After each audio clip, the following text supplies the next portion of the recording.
Super nostalgic.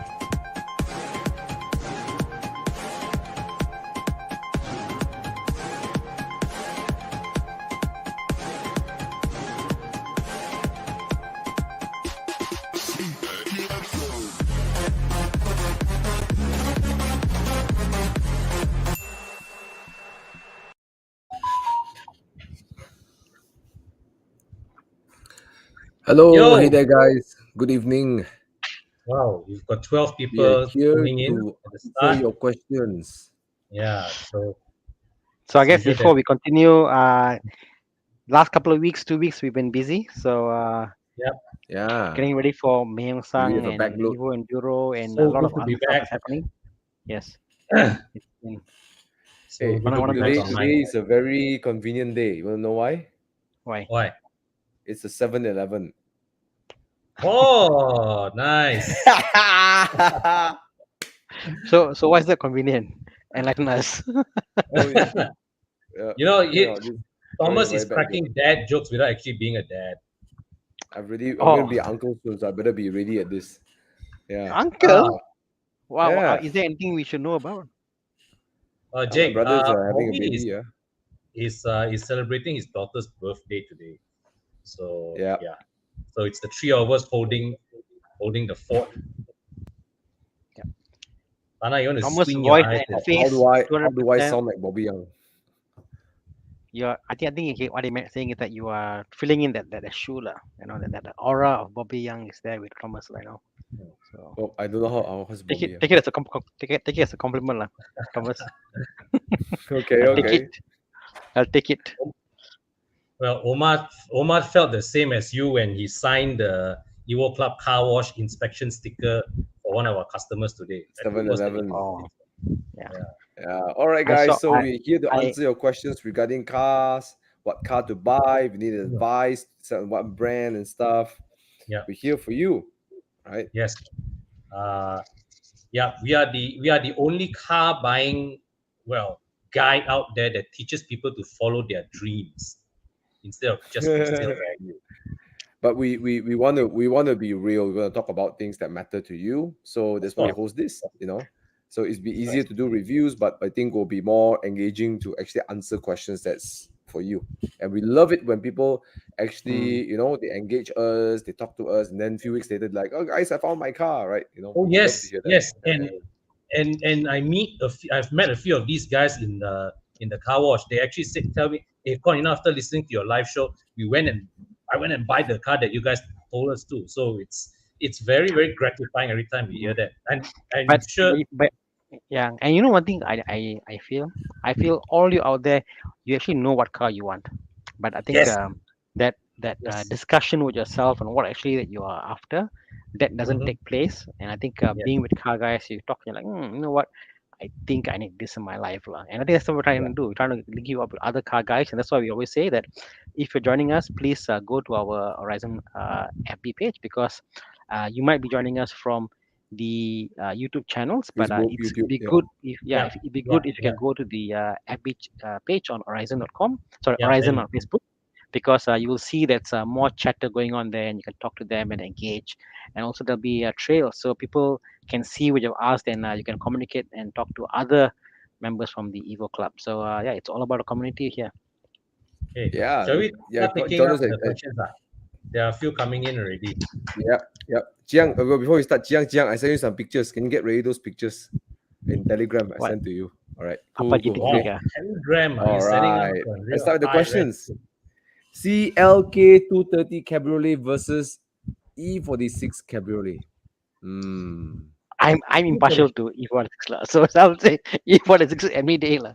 A BM any day for me But at least. the CLK is it gives you E-class vibes. It gives you a segment higher vibes. Big small eye, tai saingan. Yeah. My issue with Mercedes of the era is that it does what it's supposed to do for the era very well. You know how the whole plush, comfortable, Yes. gentleman ride. So if you're for that kind of drive, the Yeah. Mercedes, the CLK delivers on all those counts. It delivers yes. that whole Mercedes feel. Even I think Mercedes is the one of the few companies out there, manufacturers, that think about the seat design, how the seat has a bit of that plush to it, how it sinks and comes back. All that is taken into account. Where else BM will just say, okay, we want a sportier feel, and we want to make sure you can feel the Yeah. road. You if you I give you an experiment. If you were to if you and your wife, let's say, have the car for the weekend, you drive the car and your wife sits in the passenger side and you swap. I can tell you 100% that the driver will feel more the road sitting in the seat opposed to the passenger side. How they do it, I have no idea, but the driver feels more. Have you noticed that, Con? What in the BMs? In the BMW, that Yeah. being the passengers, basically being in the driver's seat, you tend to feel more of the road versus the passengers in the car. There's something Well, about how they've designed it. I guess it's through the steer. Mostly, it's through it has to be through the steering one because that's the only thing that the driver has and the passenger. No, I just feel that even sitting down, I mean, maybe it's the steering, maybe it's I'm not sure what, but I always feel that there's more engagement, and I think that's where I think the Mhm. CLK delivers that. E46, it'll be much more communicative, it's much more Yeah. engagement, all that stuff, and the CLK will be much more comfortable, plush, right? That's how I have Yeah. seen those two back to back. Yes. I think at the end of the day, it's like what are you looking for? Are you looking for something that Mm. allows you to have a little sporty feel? I think they're both quite extremes, I feel. Correct. The E46 will deliver you more driving engagement. The CLK will make you feel like you're driving a yacht, Yeah. you Mm. know. So But you got to also, decide what you yeah, want. and also I guess CLK 230 is one engine configuration. Well, E46 you got a lot of options out there. You got the But 3.0. CLK also got a lot of configurations. One. Yeah, but when you're comparing this way, more often that the E46 could be a bigger engine I've seen, So Mm. very rare I've seen like a 2-liter E46 cabrio on the market. Yeah, but as it is with the E46, just go for a 6-cylinder engine. Yep. You are much better off with that. Mm, Yep, mm. you're right. Okay, This is a cool. question about stain. I think Thomas, you also can probably chime in here. Oh.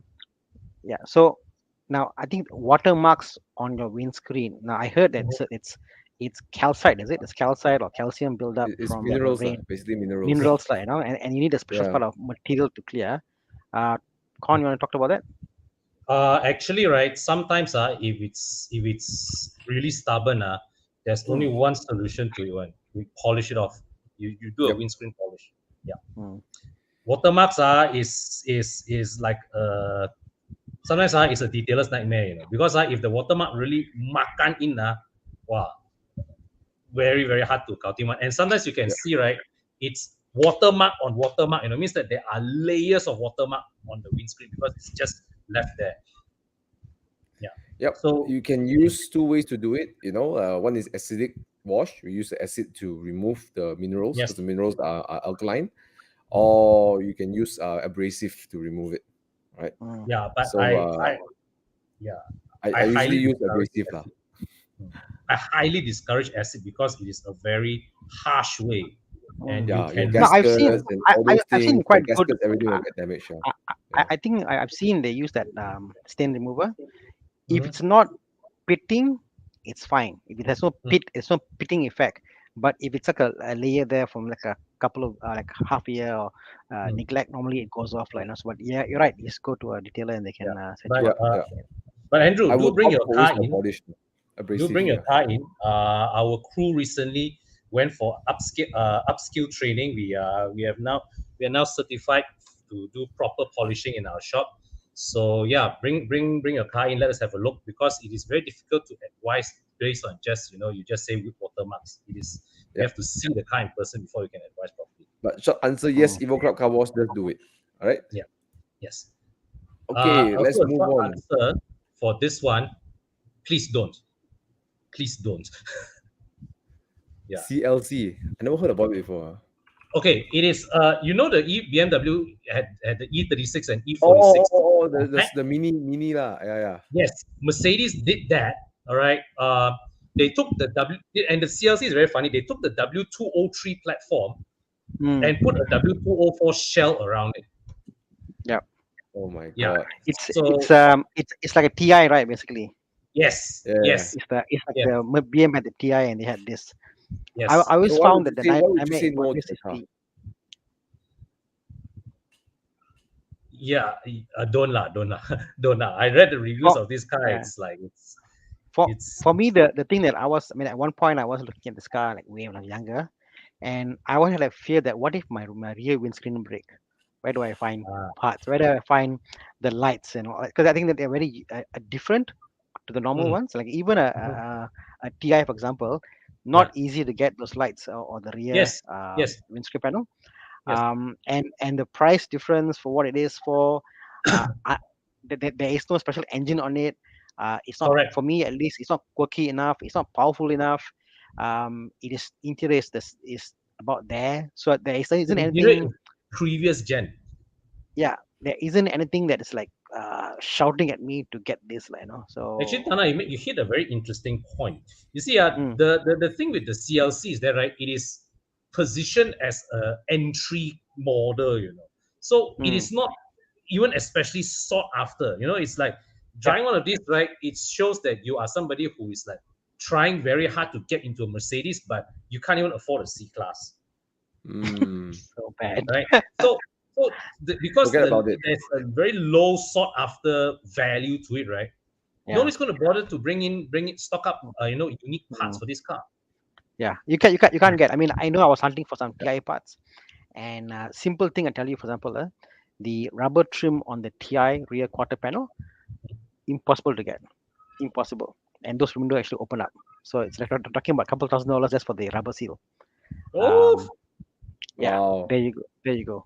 Not cheap. Okay. So So yeah. bottom line, don't get it. All right. On my No, kids, no, don't get it. don't. Next question, quick one. Should I save money and get the G20 330i? Should I spend the extra to get the G20 M340i?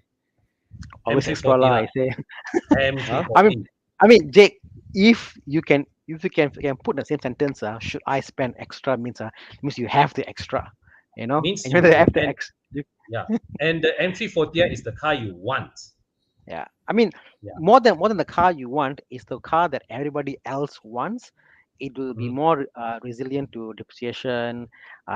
Yes. It's And it's only a small distance from the 330i to the correct. M340i, Correct. Yeah. There's nothing nothing like I mean, yeah. Why? yeah, I want to chime in over here. Okay, how much is 330i? 300,000, right? 300,000 thereabouts, 280 to 300,000, right?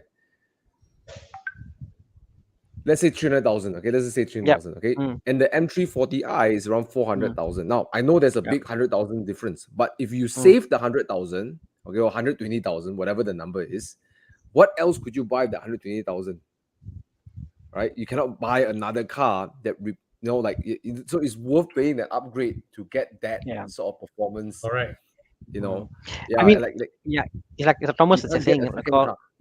like a lot of cars I see in the how they place, like, let's say, let's pick example, like a Golf GTI and a Golf R, for example. The price difference is very very high, but here the difference is still, I would say, yes, too close. You know what I mean? Yeah. Like Golf R and GTI, like, oh shit, there's a lot of difference. But M340i and M330i, like, Yeah, boleh lah. bro. Go Yeah. You for buy the a pre-reg, something and like that. you can buy a pre-reg M340i, which the gap now becomes much closer. And what Dana said, I like what he said. He said if you can put it in the same sentence, means you actually want the 340i lah. Go for it, okay? Case closed. All right, congratulations, Jake. Congratulations. Okay, quick question over here. Hello, bros. Not sure if you guys want to cover this. What tires do you run on your own cars and why? I think let's just make it quick. Okay. We talk about Golf GTI. Okay. I think everybody has got a preference, right? I mean, Yes. do you go and try different tires each time you change? Like I do. Sometimes, like, I'll do two cycles and change. It takes a certain amount of driving and a lot of driving to actually really decide what tires you want. All right, and feel the differences, I guess. All right. I think it depends on. I think for a Golf GTI, you're gonna drive spiritedly. My choice will always be a Michelin PS4, PS4S if you have a 19-inch. Because of just the versatility in the wet. In Malaysia, you often get more wet than dry, or you get wet and it's very, very wet in Malaysia, right? Yeah. But if you want You're a Conti guy lah. I'm Yeah. Conti guy lah. Mm. Yeah, and So we again, just get PS5 our- is what you do lah. PS5 is out there, so Yeah, you're gonna go for that. PS5. Skip the PS4. I review PS4 very poorly, although I was forced to buy PS4 for my Porsche because that's all they had. But I Yeah. got a back expensive PS4. PS4S is fantastic. PS4S is brilliant, but PS4 I just find that there's a lot of cases whereby the thread actually breaks off. It just No. apparently Oh. it's a. I mean, if Never I happened to challenge me you, before. Con, PS4 on a Mhm. high torque application car, go look at the tires after 20 High 20k top in, car lah, okay. high torque cars, like, no? You'll Yeah. see there'll be cebisan, the chunks of tires. Ah, will okay. drop. Yeah. Bro, I had it on guarantee my you, bro. M240i. I had an 18-inch last time. PS4. I downgraded to PS4S. 18-inch. I put PS4, and Ah. I power slide my car out of corners. I never had Ah. that issue. Maybe because it's too high, it's slip. I don't know, but I've seen so many cases. I mean, you can go along and look at Facebook, like, no, many cases, and in fact, they actually gave like a recall back. They will give you new tires and Maybe recall it's what different was batch there. and stuff lah. Yeah. So but the PS5 is obviously the way to go. Like, if you want to get The like, you know, PS4 used to be made in Thailand and then eventually made in China. Oh, Yeah. PS3 and PS4s are the only tires I've ever bought twice. Mm. I Only I ever- bought PS4 many times lah, because I Yeah. like availability and stuff. Yeah. And I've also gone like MC6, which is more cheaper, a bit more on the comfort side, softer. But I've tried all like asymmetric, but- asymmetric 5, Eagle F1, which are good. I find the UC6 is also good. They're all pretty good, you know. And don't be forced to go for a particular brand, but if you go for PS5, you are sure that it's going to be spot on for your GTI lah. And that's one of those Oh, but- Yeah, I brands. mean, one of those. it's satisfactory lah. Mm. Yeah. My Blue E39 is now on MC6s, and after our drift class that day, right? Mm. And I'm surprised that it is Mm. better than I remembered it from the previous time I Mm. tested it. Yeah. Mm. Yeah. Maybe they improved It's it still lah. not PS4, but Yeah. Yeah. is the It lasts. gap It lasts performance- longer. It lasts Mm. longer for me lah. From an economic point of view, I But think one it lasts thing longer. I like about Michelin is that the wear from the beginning to the end is more or less, there's not much big changes in the characteristic of the Oh, tire. yes, from yes. start to This the one end. we That's really one have thing to I like give about them. Michelin.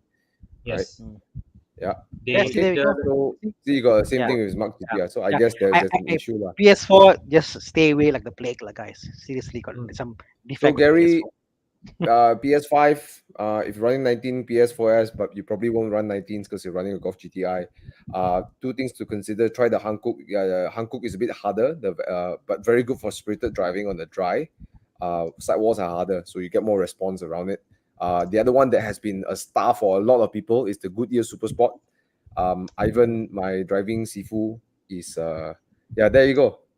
There you go. Look, he's just there you go. Goodyear Super Sport. Yeah. Mm. So I want to recommend that. I've never driven it, but I also heard people telling me it's a little bit on the noisier Oh, yes. side, Yes. but great sidewalls, great Mm. contact, great feedback. You know, just PS4S is always a bit soft. This is one of my complaints about the PS4S lah. Yeah, but try Super Sport. It fits 18 inches, right, Gary? Right, you got Yep. ultra high performance tire in the 18-inch PS4S competitor in the 18-inch form, which is Yes. something that I would really urge you to try. Okay. Yep. And they're cheaper also. Okay. Let's move away from tires and go into cars. Okay, this one guy. Let's stop. He says I need help, so let's talk to this guy. Currently, I drive the Exora, and the car won't be sell at all, so you can't sell Exora.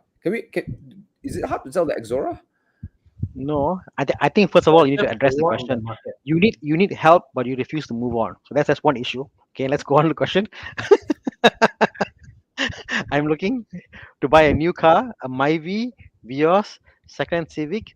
Which one good? Okay, he says a If you're bachelor. looking Currently for a bachelor a too. second-hand Civic, I actually have one for sale. Civic FE, going for about 50,000 ringgit. My team is actually cleaning the car, doing polishing. So if you're interested, you can drop us a line. But I think he's talking about the FC. I'm supposed he's talking about the FC, right? So new car Myvi or Vios or Civic secondhand. But new car Right. Myvi, Vios.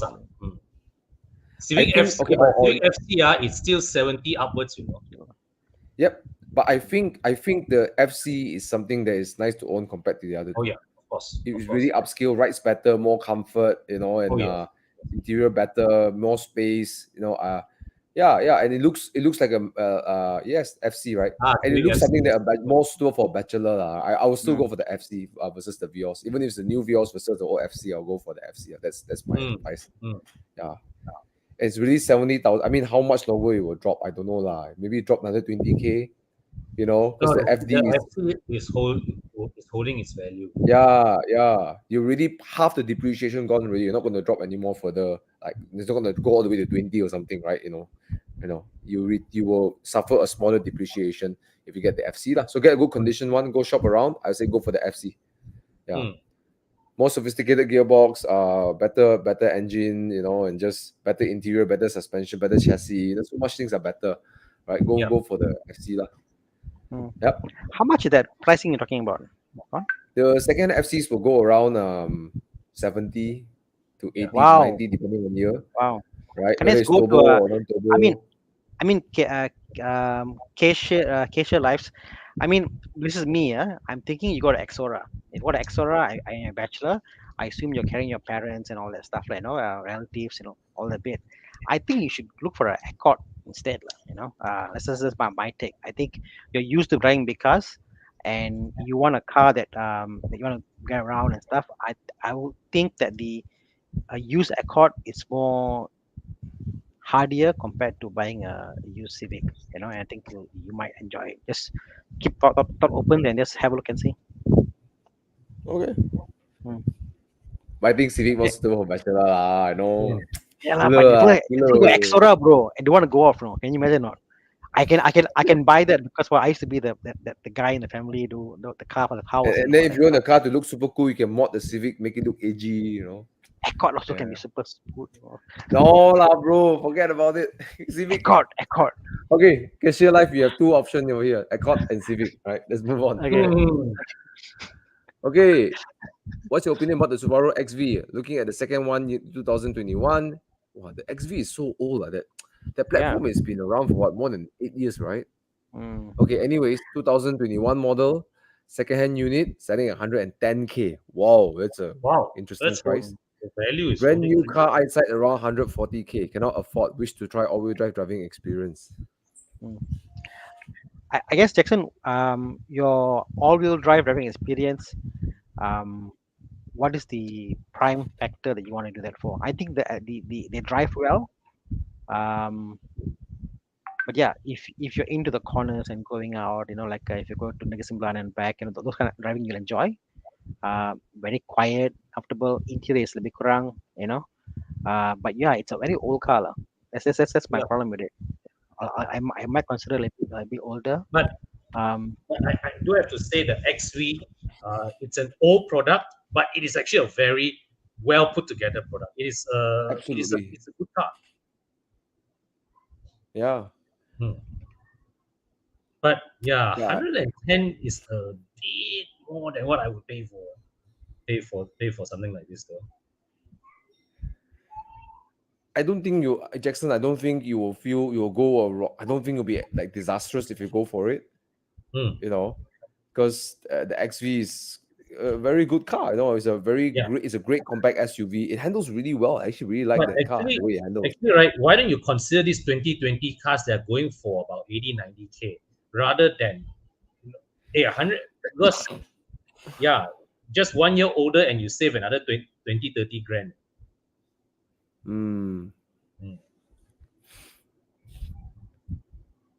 But I think you can't go much more with the XV. And if I'm not mistaken, it moves around the market quite fast as well, right? So you should be able to flip on to the next buyer if you don't like the car lah. Yeah, you might suffer some depreciation, 10,000 plus, but you're able to find a buyer lah. Yeah, I'm back. Sorry, guys. Okay, great. Let's move on. Love you too, man. Hello, Jackson. Mini Cooper S 2008 for 170K versus brand new Mini EV for 181K for city dweller. It's really a matter of I mean, if you want to go for the electric driving experience, of course you go for the EV. But for most of us, the S is the one to go for, I would say. Yeah. the question here, as Con said, it's more a question of electric versus ICE, and the question goes back to where do you stay, where do you work, where do you go to normally, the Yeah. places that you hang out, places that you eat have got able to charge, Yeah. I mean, place where you work, your house, is it, there's a charging. If you got all those things ticked off for that segment of the work. hey, but Tana, I met a lady who Mm. owns a mini EV and she stays in a condo. No, as I said, people are making it work, okay? Mm. But when there's a barrier to entry, you make it work day one, day two, day three. After the second year, you're like, wow, this is too much work. I just want a car to go in. You know what I mean? Yes. So if you're talking about ownership or long-term ownership, I mean, I'm being realistic over here. Long-term ownership, I say it's about 3 years, 3 to 4 years, whatever. Um, the barrier to entry must be low. For you to do daily, must be easy for you. So only if your Correct. lifestyle fits it, and this is your only car, you can go Yes. full EV. I do not think that if you live in a condo with no charging capacity, and if you work in a place with no EV, for you to go out of your way to charge and go back stuff, day one, okay, day two, after the first day, you're like, oh, screw this, man, I want to go get a Correct. Myvi instead, it's not practical. Unless you got two cars, then by all means, then it's a secondary car you have, you charge, you use, totally fine, Yeah. you do the whole Eh, 30K to your office, 30 kilometer back, and It's and something to consider also, yeah. Do you know that you probably can't get a new mini EV, you walk into the showroom and pay the money? You probably can't get it, right? Yeah, Out of you're No, stock. right. no, no.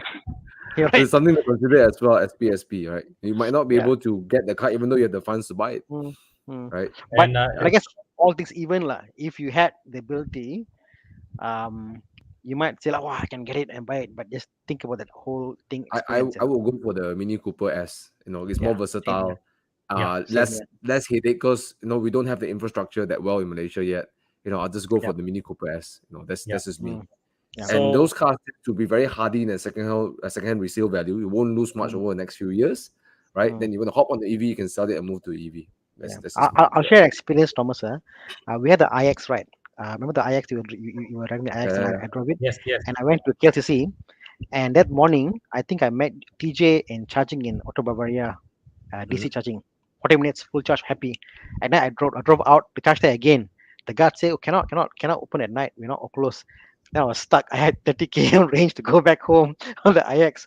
So the communication of where is available, what time, it's still developing, lah. Yep. So Not the most convenient. yeah, Right? So wow. these issues also indirectly answer Sherman C's question, right? Regarding the concern about EVs in terms of their resale value, because yeah, there's still that barrier in making them viable day-to-day propositions, and there's also the fact that the batteries themselves are are deteriorating by the day.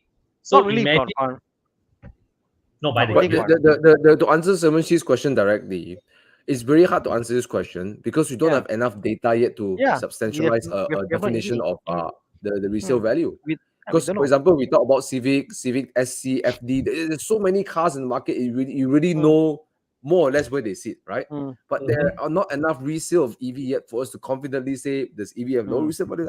I don't know. We actually don't Hmm. know. So we But can't keep. but if it I yeah, think it's very and if it unfair to give a and if comment and on if you this. talk about purely from, if you talk, let's say resale value is purely because of depreciation of the use of the part itself, lah. Let's say a car ICE is because, oh, engine older, I pay lesser money. Yeah. Um, EV car, the battery will depreciate to about 80% capacity after the first 3 or 4 years, and thereafter it will plateau for like 10 years. It'll just be there. Oh, okay. You'll plateau. Because you don't need 100% capacity. The 80% will just be hovering here and there. Every now and then, 5% of the cars will have a one cell failure. That's a damage, lah. But other than that, it'll just be there. So, which is why in America the resale value of Teslas are high. In fact, because they can't get new stocks. In unless the sticker price on the used Tesla is higher than, it's like about the same as brand new, very close. So Okay.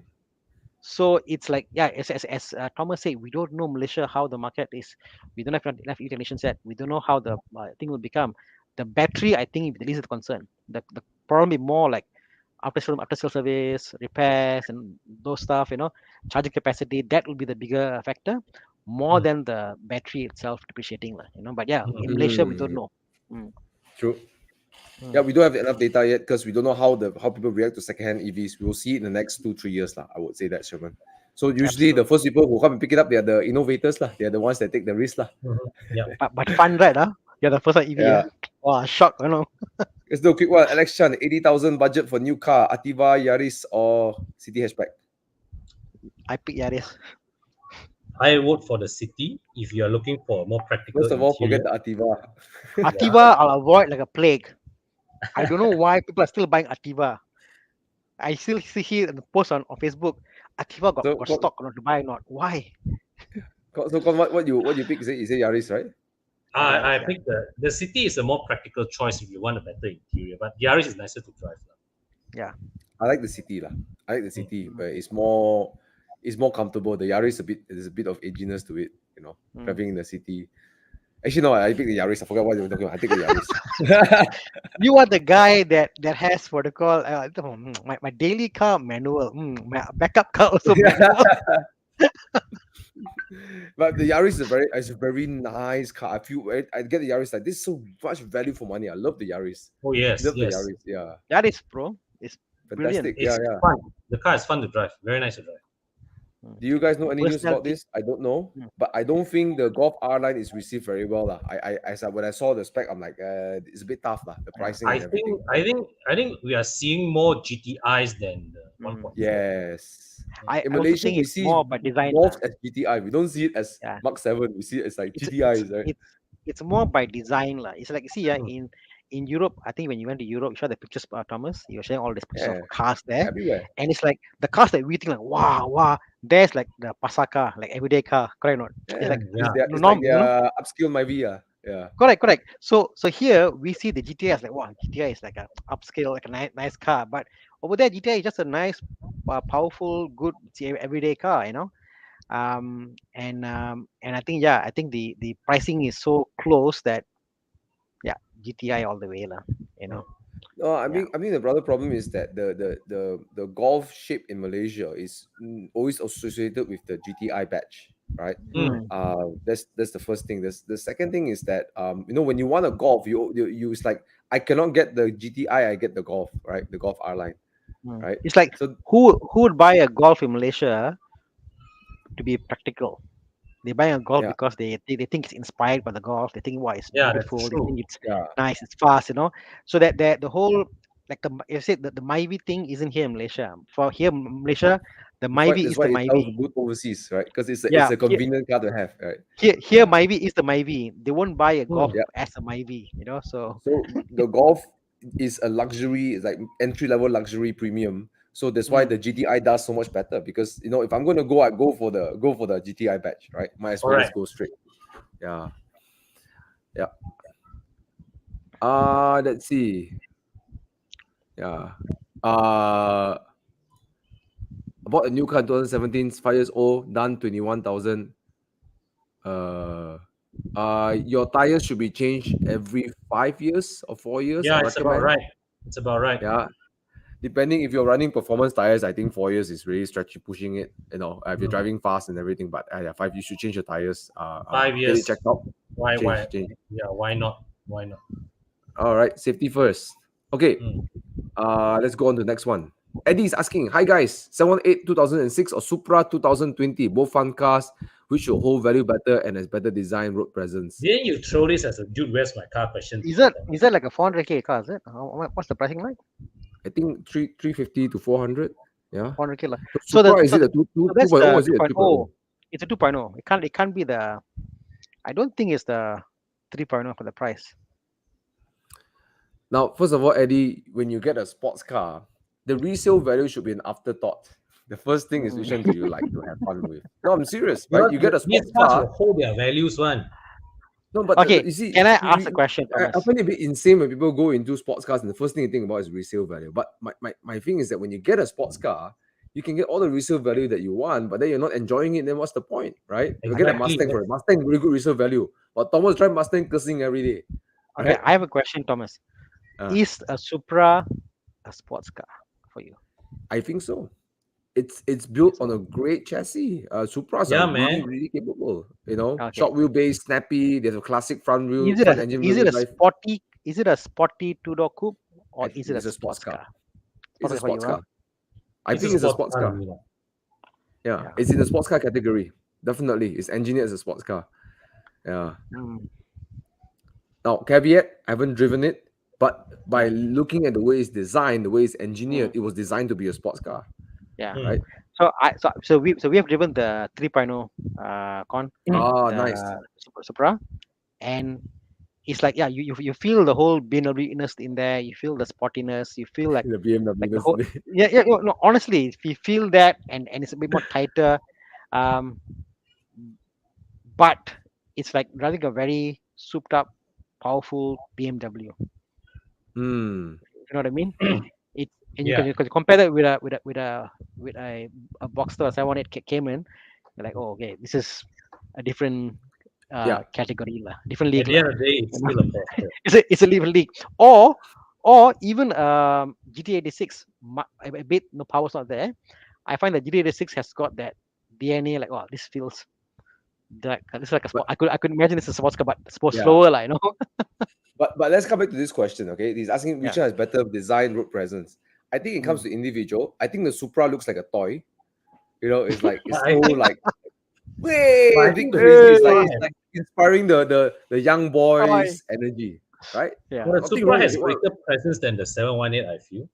Yeah, 718 is a bit more sleek. It's appealing for Yeah. adults a little bit more, like the more The more 718 mature blends kind of. in. The 718 blends in. Yeah, surprisingly, Blends in. the Cayman doesn't have Ah. great road presence, right? Yeah. Okay, so you got the answer. The Supra has a better presence. I really think the Supra. It's like, look at me, look at this crazy design. Yeah. You know, like, you know. Put it this Yeah. way: if you are comparing the 2-liter Supra against the 718, I'll take the 718. But Yeah, if you same put here the lah. 3-liter Supra, I'll probably Yeah. take the Supra. And that's some point. I think the 3.0 We'll has still the pick the souped Porsche. up BMW engine in there, but the 2.0, it's I basically I will still pick the Porsche, but I get what you mean, Thana. Yeah. You know the Mm. the DNA that is more sport cars oriented Yeah. is the 718, and Yep. the Supra is a bit, you know, like not as committed as the DNA as like the 718. Yeah. Yeah. And what? Get a Boxster, right? Yeah. Okay, And yeah, let's correct. move on. And the whole value, Porsche. Porsche, yeah. I think Supra. You know what? Supra have insane resale value also. They really hold their value. Yeah. Because Toyota, ma. Because recon price lah. Yeah, recon price. Yeah, but 300K, really, the people like the Supra. Apparently, it's a you know, great youngster entering the world, 2-liter. You know, yeah. But I wonder though. I see a lot of Supra for sale, but I see less on the road. That makes sense. I saw a lot last weekend. A lot of Supras last weekend. I see a lot for sale on Kalis, but or Muda, but I see very few on the road. I don't know why. I know what you mean, Tana. I know what you mean. It's Okay, like so most of the Evo is Supras I asking, see Mr. Kon. when I'm driving past the Recon dealers lots. Yeah. Mr. Kon, Yes. apa kepada Okay. anda? Would you like to seek your opinion? Is W205 C200 year 2015 and 16 worth to purchase? If yes, are there any major issues on this particular model? Okay. He also followed up by saying this. Also for the same year make F30. He's also considering the F30 LCI. I think we would say that the F30 LCI is a much better value buy against the 205 because firstly, for the same year, your F30 LCI will cost less, drives better. The only thing is that the 205 has a much nicer interior. The I 205 don't like is the the 205 1.8, interior. is it? They creak. What? The interiors creak. Is it the 1.8 No. engine? Which one? The 205 600? 2 liter. Ah, 2-liter, 180 horsepower. Thomas, yes, it creaks when you drive, when you touch it, but when you look right, when you just look right, the 205's interior is prettier. Guys, listen to what Con said. Even when you drive it, when you're taking corner, you can hear creaking one. Click, click, click, click. Ah, really? Yeah.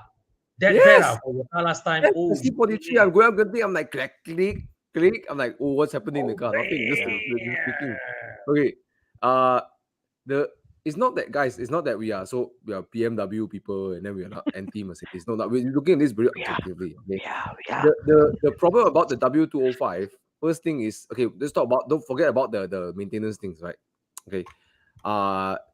The gearbox is horrible. I'm sorry, I hate that gearbox with a lot of passion. On the other side, you go to F30, it's so well tuned. The 8-speed ZF gearbox is fantastic. Yes. Right? Steering, right? Steering feedback, even driving in the city, turning corners, moving around the car park. The F30 has a fantastic steering. Yes. Right?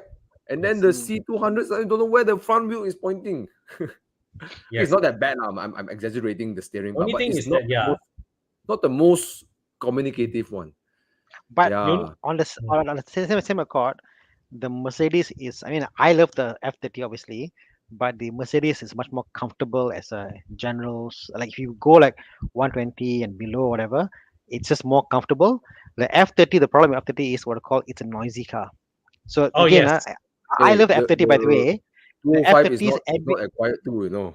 yeah, but the Yeah. F30's NVH is horrible. You must go to Desmond and do all the.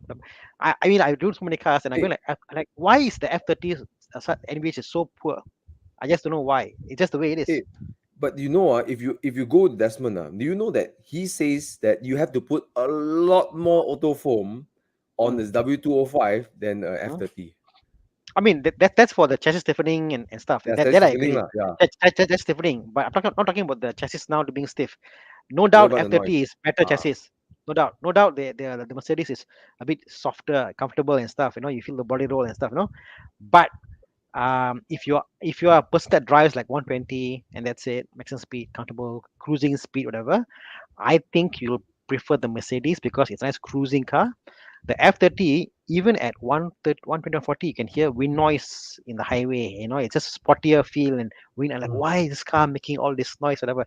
It's just sporty in its presence, I It's think not. the only thing the W205 does really well, in my opinion, because I've owned it as well, the rear Yeah. seats are better than the 3 Series. Yeah, I'll tell you yeah. that. Comfort wise, the Mercedes wins.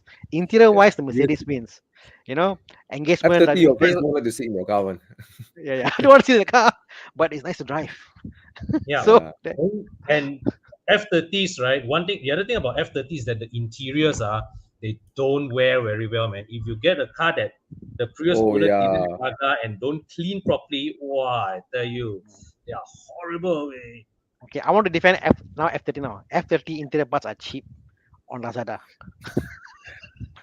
W205, they don't have the melting plastic. That's the good news for W205. They don't have the melting leather beads and stuff like that. Yeah. No, you jump from, if you sit in a 205 and an F30 back to back, immediately the 205 feels like a more expensive car. Immediately. Yeah.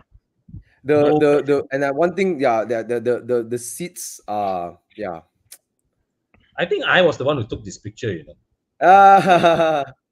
when I was working with Carlis. This was the 330i. This is the facelift, the blue line there. This one they already improved already.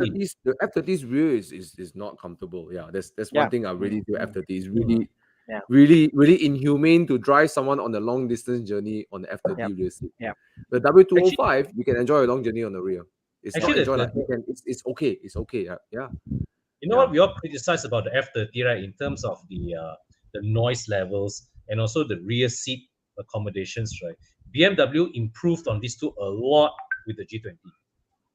G20 the G20 feels like a 5 Series lah. It's like a 5 Series. G20, right? I drove one that day. It's unnaturally quiet way. Yeah. It's unnaturally quiet way. Oh yeah. When I went to the G20, it's like, hey, what happened? Why so quiet? It's like the F30 and then the G20 is like, big jump over there. Yeah. But yeah, I mean, I think what I'm trying to say about the W205 is that I expected it to be more quiet, I expected it to be less NVH. High demand. I mean, I don't care. Okay, fine. We can say it's not the best handling car, whatever. It's a Mercedes, right? But at least you deliver that. But Thomas, you know what they're doing or not? I feel I think the sneaky way of car manufacturers trying to make it not as best as they can, because then you'll think like, wow, then the E-Class is better. You know what I mean? So they want to have that differentiation. Yeah, right. So they Once I get find into a the way. E-Class, right? They won't Yeah. make it purposely. Like because the thing is, put this way, like 200K for me, 250K for me means a lot more than for you because everybody is different. For example, Yeah. someone buys a car at 250K, like I expect this, man. Why the car like that? Oh, because it's a 250K car for Mercedes. It's a But you know, entry-level when I car, went man. from the C What class, expect? the W205, I went to the E class, right? It's like, Uh, whoa, so like you so see nice. exactly, and then Like, and then and then they my E and, class, I took my and E then they class. like like put this way, after my A6, which comes with double laminated sound uh, proof glass or acoustic glass, from that car, when I go to any other sedan, like, why so noisy? Because certain grade of cars like A6 and the E class, they make the car so well. It's meant to be quiet, so you can't, Anyway, let's move on. Let's move on. Okay. There's so many Yeah. questions. Okay. Right. Okay. Let's talk about okay, Andrew. I'm sorry. Yes. It's Hey, quieter than Thomas. F30. Okay. Yeah. So I accept that. All right. Yeah, Okay. very But I quiet, say it's very quiet. expectation. Yeah, Okay. yeah, expedition. Let's move on to another question. Okay. Hmm. Budget 270K, looking at Wow. either E300 Coupe or Macan single driver daily car.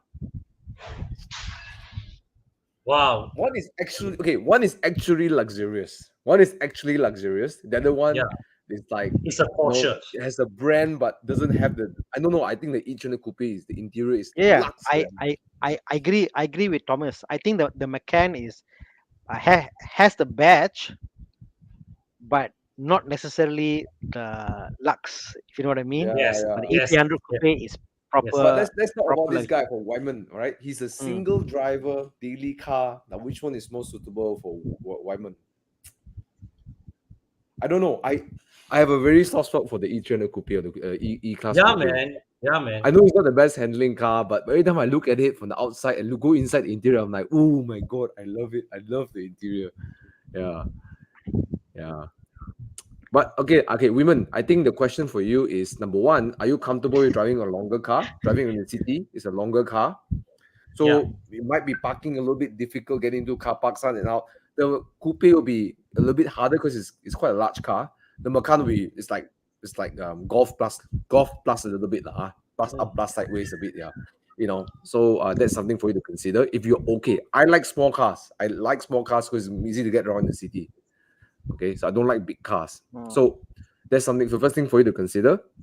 The second thing is, do you enjoy yourself a time when you go Genting on twisty roads? If you do like that a lot, the Macan will give you better for that. But I don't think it doesn't sound like you are that kind of guy. So the only thing for you to really consider is the size in the city. But I think as a more accomplished car, if you ask me, I think the E300 Coupe is really accomplished. Oh, yes. The Macan is a very good car too, but I think E Class does something. They do something and do it so The well. E class is special. The E class coupe. Yeah. They do it and they do it really well. Oh, yes. The Macan is a great car too. Macan is like if you took, let's say, a Pasaka, and you made it the best possible Pasaka, as in the best possible looking, fastest, handles well, put a big badge on it. It's the greatest ever Pasaka you can get, city car you can get. When I say Pasaka is a city car, that's what the Macan is. End of the day, it's a very good utilitarian. It does everything well. It's fantastic, great. Then E300 Coupe is just beautiful. Yeah, That's how I look at it. Really beautiful, I think it's really beautiful. But even though that, I will still always pick the Macan because I want a car that can, and it's smaller. Practicality, Macan is practical, I know, but hey, the boot is really small. The boot is like this the size, single throw in the back seat lah. It's okay, but Macan. Yeah. Okay. You probably will lose less money buying the Macan lah. Also. Quick one, yes, if well taken care of, and I would say you can also consider the 323i if you can't find a good 325. Okay, I'm gonna do a shameless plug right here because I'm gonna offer this to my the Evo Club before I go outside. Okay, so Chiang, okay, this is a surprise. I asked Chiang to help me. Okay, my Alfa 105 is for sale, fully restored, not that fully but a lot of work done. I spent more than 20K on this car. Okay, finally we get the engine sorted, the ECU sorted, the air intake, everything good, new fuel pump, you know, interior done by Con and the team. Yeah, new so a chunk of carpet, that new 20K came soundproofing. to us. What's that? A chunk of that 20K came to us. Yes, but it's not necessary. You know, I spent a stupid amount of money on this car. I will not earn anything from selling this car. I'll make a loss. But I have too many cars, and I need someone to take care of these cars. You should go to the right owner. So yeah, if you would like to have this car, please send me a message and give me your offer. Yeah. I have a higher price that I want to put in Muda, but we'll see what's the best offer from Evo Club. If not, I'll start putting in Muda. Right? For tonight only or tomorrow lah. Until tomorrow. It is the right? 1.88 valve, right? 1.88 valve. We have the speedline rims, which is quite rare, and we have the white body on the front, which is also another. Oh, I remember when this car first came, those rims were disgusting. Where you clean it up properly, man. Yep. Okay. Manual Alpha, the engine sounds nice. But now it sounds really nice when you rev it up. It's like gang, you know, like very nice. Okay. Yep. So my loss your gain. If you're looking for a nice manual car, Alfa Romeo 155, paintwork is done. Give me a call. Right. All right. Let's move on. Thank you, Ji Yang. Thank you, everyone, for your patience. Let's do a simple one. Thomas, can you say yes, please? Just say yes. Say yes first, please. Yes. Okay, that's the answer. Just don't get the petrol, get the diesel. Yes. Okay. The car is really answer. heavy, it needs torque. Okay. Get the diesel. Okay. Okay. It's I love it. It's a very underrated. No, car. bro. If I didn't have the cars that I have, Kia Sorento is great value, diesel, fantastic. So underrated. Anyways, let's move on. Yeah. Supra doesn't drive like a classic Beamer. Spend a lot more time. Yes, you're right. I think the chassis on the Supra is way better than the BMW. Something they done with the car. It feels like a different car. I totally agree. But my point was, it feels like a high production car that's a high end version of the high production car, and it's there, versus the 718 DNA. That's the point I was trying to make. Okay, tools for this gamer is asking, I want to switch to driving a rear-wheel drive car after a decade of front-wheel drive cars. Any recommendation for a rear-wheel drive car under 200K? So the question is, 200K, you can get a are you lot using of it as a daily? Are you driving it a lot? So if you're there, let us know what is the purpose of this car over here. Yeah, you need to narrow your gaze. You need to narrow your. How about this, Thomas? Let's play this game now. And again, this is just being very general. Which car manufacturer makes a rear-wheel drive car that feels the most rear-wheel drive?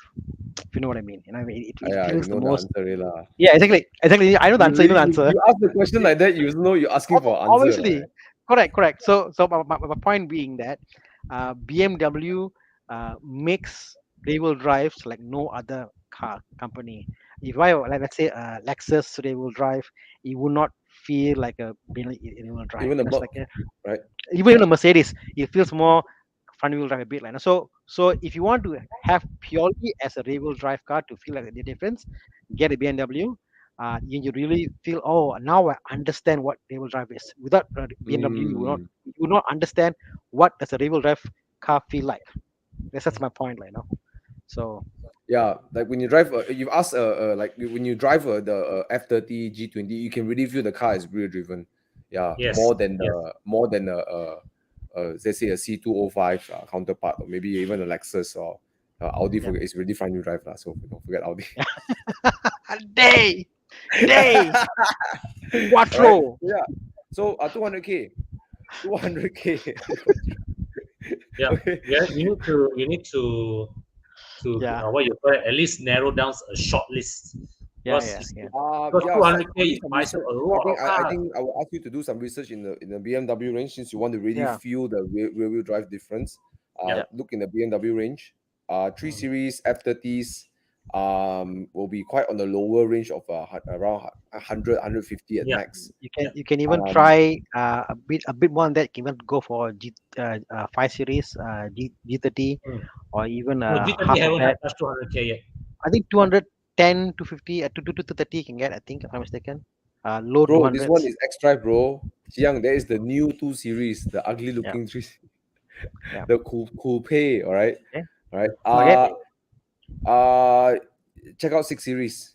If you don't mind a little bit older, I think 6 Series is a great, like super nice daily. It's luxe, Yeah. but it's a bit big lah. Yeah. Timeless design, but nice. Okay. Okay, so This do some research question in the here. BMW range. Yeah. Yeah.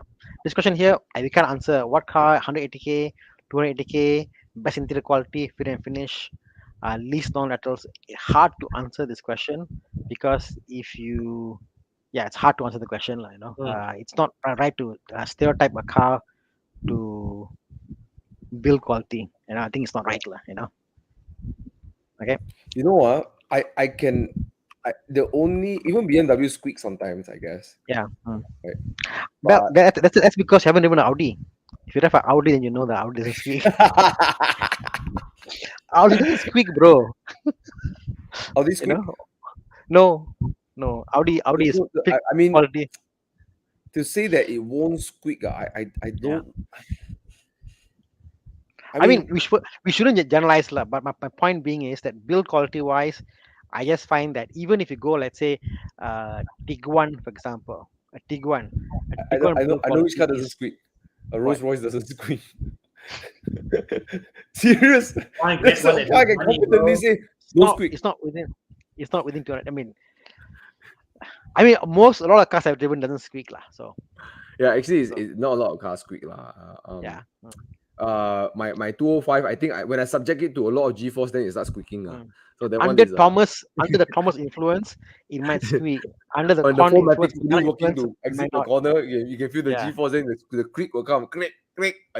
Only at that kind of G-force, okay? All right. Exactly. Yeah. Yeah. So But it's I different think now. you know nowadays car within that price range I think I don't know I guess Audis yeah, right probably Audis You want 100% like you won't like, no, you won't know squeak. Yeah. Yeah. And again, the higher price range you go, the better build quality is. If you buy a But A1, for I example, think Arvin, I think that I think this question is a bit skewed and maybe taking you away from the more important thing in the car ownership. Some cars squeak, some cars squeak a little bit, Yeah. squeak sometimes, or don't squeak at all. I think that's the least of your concern. Yeah. I mean, some cars have excessive squeaking, right? But that's quite rare in today's car. Even there's some squeaks not excessive to the point it disrupts your whole drive, right? I can tell you my Porsche squeaks, my Yeah. roof now. I have to oil the roof. That's it. It squeaks. It still Yeah, squeak, right? Mm. It's a Porsche. Hey, how come Porsche Yeah. squeak? Well, Porsche squeaks too, Even my Porsche, when I push hard, I can feel that the chassis is like there is some squeaks, like, no. Yeah, probably I'm your pushing it bushes really are hard, big, lah. So if you have really really bad squeaking, you can visit KL Auto, Mm. and this guy's a master in actually dealing with squeaks and sounds in your car. Seriously, he's a master, and I don't think there's a lot of people around Malaysia. I can confidently say that is an expert in this Oh matter. yes. Yeah. Yes. Lao Jiao, what is that? OM. Oh You know, yes. yeah, this is experience, right? Yeah. Wow. Okay, moving on. We got Patrick here, Anjan. A female friend got tired of waiting for the Civic and no news on the PHEV. I mean, there is news as well. Any insider news? No insider news. Can She she can sell out shell about out 200K. about 200K? She can share. Oh, okay. Worthy replacements could be a pre-used A200. I don't want a 218i. Which is the better option? So the question is, A200 versus a 218. Married with one young child, a little stylo with practicality. So again, this is like putting a shotgun to our head. It's like pick one, A200 or Okay. 218i. You have kids. Both of you have kids. So what I understand is when the kids reach 1 year old, 2 year old, you need boot space one, right? You need to carry things around like trolley and all these kind of things, right? So can the A200 be practical enough for that function for a it kid? can. It sure Can can. But I mean, honestly, if I was shopping at this price range, I would just go for a 320i, man. End of story. Yeah. But I guess Oh the whole yeah, stylos, talk about a bit the more. stylo. But I do understand con people buy these cars for the styling effect, Mhm. because they think it's pretty, and I understand there is this I get it. draw, Yes. I get it, uh, personally I find the 218i very practical. The boot space is big enough, easy to put stuff inside. Interior, it's quite colorful is what I use because a lot of ambient lighting. The only thing I But don't like about which the is the 218, more better put together car? The A200 and 218i. oh, the A200, sorry, the 218 for 218i, sure, 218 for sure, for sure. for sure. You I try think and both. sit I inside think Bobby the said right. You same car. cannot find fault with the car, right? It's very hard to find fault with the Yeah. car. The only problem with the car was car guys drove the car saying, "Oh, not a rear-wheel drive. Oh, not sporty." That is not. They're like, That is not "Hey, their target idiot! market. Yeah, idiot! It's not a sporty car. Idiot! It's not meant to be that." No, So it's the not car designed guy, for this guy. Yeah. exactly. So the only complaint has been the car guys out there were saying, "Oh, it's not this and that." If you take out the car guys out of the equation as a package, as a car, the 200i is actually quite nice. You know, Hmm. I very don't quite practical like the space. Countryman. Actually, the Countryman is a little bit. I know it's not that comfortable lah. Not as Harsh, huh? comfortable as I thought it should lah. A bit harsh. Yeah. Mm, mm. Tana, sorry. Con, do you say your wife drove the 218i and she loved it, right? Yeah, and she actually thought is not Yeah. quite liked it. My wife, same See, thing. for Of all the women, cars, non-traditional BMW drivers, they love it. Yeah. It's See, a great car. I do see the point of the 218i. It is not for the people like the three of us here. It is to Yes. conquest new people, new owners who previously Into would the not have BMW brand. considered BMW. you want to joke or Yeah. not? My son always is an Audi fan, like Audi. So and I bought home before other test cars, BMWs, and he's like, oh, okay, whatever, BMW. The first time in life he said, oh, what car do you like? He said BMW was because of a 218i. It's a Because very it was well more executed colorful, car. ambient lighting, the pattern on the dashboard. It was a nice car for The only, kids. the only thing I Hey, don't quite frameless like door, about bro. Frameless doors. Yeah, Frameless exactly. But doors. my son loved the shape of the 218i. So yeah, so it is a pretty I car. feel the 218i, the rear, right, is too tall. Okay lah. Is the rear, Okay. right, is like you see there are a lot of horizontal layers like a cake lapis, I haven't inspect the car up close, so I can't say much. Yeah. Yeah. But Go you know what? check out the review we had. But yeah, On the but I think females would really relate to the 218i more than the male wanting to sporty counterpart, right? So I don't think Yeah. it's a bad choice for her if she's getting it for Yeah. her to drive around. But I think the value for money, I really feel is go for 320i, like what Same. Con said, G20 oh yes, 320i, because the interior is way up more upmarket. The chassis, even the chassis as well, is really nice. It's more quiet. I mean, the G20 is really quiet, and the back space is huge. There's so much space behind there, and you can probably use this car longer than the 218i. You can use the G20 longer, 5 years, 6 years, 7 years. You can use the G20, right? Because the rear space are really big. Whereas the 218i, you want to go travel long distance, like you got to compromise some boot space and stuff like that. So I agree with Con. If you can have the money, stretch a little bit, go for a G20, the 320i. and I think you can get a 320i. It's not expensive. I mean, Yeah. not much Yep, more okay. expensive than 200k. Yep, you're right. Yeah. Okay, but if you have to pick between these two, I think all of us unanimously vote for the 218i lah. Right? Yeah. Okay. Quick question. Go ahead. So the question about there's a video I made about paying car loan for more than 3 years. Care to elaborate? So in that video I did, the point I was making is that if you think about car loan and interest, okay, interest is charged on a flat rate.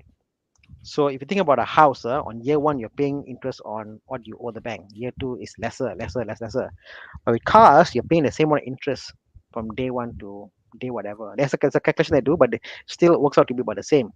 So when you do the maths such a way that after the 3rd year, you are almost a third into the paying the loan off, but your loan that you have is still paying on the what you took initially. Yes, the interest is So paid so on the full correct. loan margin. So if you had actually, let's say your loan was 200K on year one, and at the end of year three, the loan balance was, let's say, And 170K, and on cue, when it comes to and car loan question, Bobby and is in the Bobby and has joined and the chat. and if on year three you sell that car and buy another car for 170 also, you'll suddenly pay way lower, than that. So every 3-4 years, it's just good to either pay off your car or get a new car, change your cars. It just makes more sense to do that versus trying to pay the same car over 9 years, but change the cars every 3-4 years, or take a new loan on the car. It makes more financial sense, Bobby. I'm not talking about that. I'm not talking about 9-year loan. I'm not talking about just the interest calculation loan. That's all I'm talking about. Nothing on that. That was the video I made, so there you go. What's the interest rate now? Before the rate hikes? I don't know, 3.4. I think newest you can get 2.5 now, 2.6 now. Can get New 2.5. Still so low? Still so low? What car, car lah. I think around there. BM, lah, yeah. BM gave 1.88%. I'm not mistaken. I think it's around 2.5. I can take a guess, 2.5 to 2.6 now as a new car. 2.5 is low. Hey, I heard something the other day that if you take a loan from Mercedes financing or BMW financing, I can't believe it's true, but someone told me that, I forgot who, that it doesn't affect your Credit? Yes. Shoot, Yes. serious ah? Yes, Bobby. I got people, Bobby, my friends, Yeah.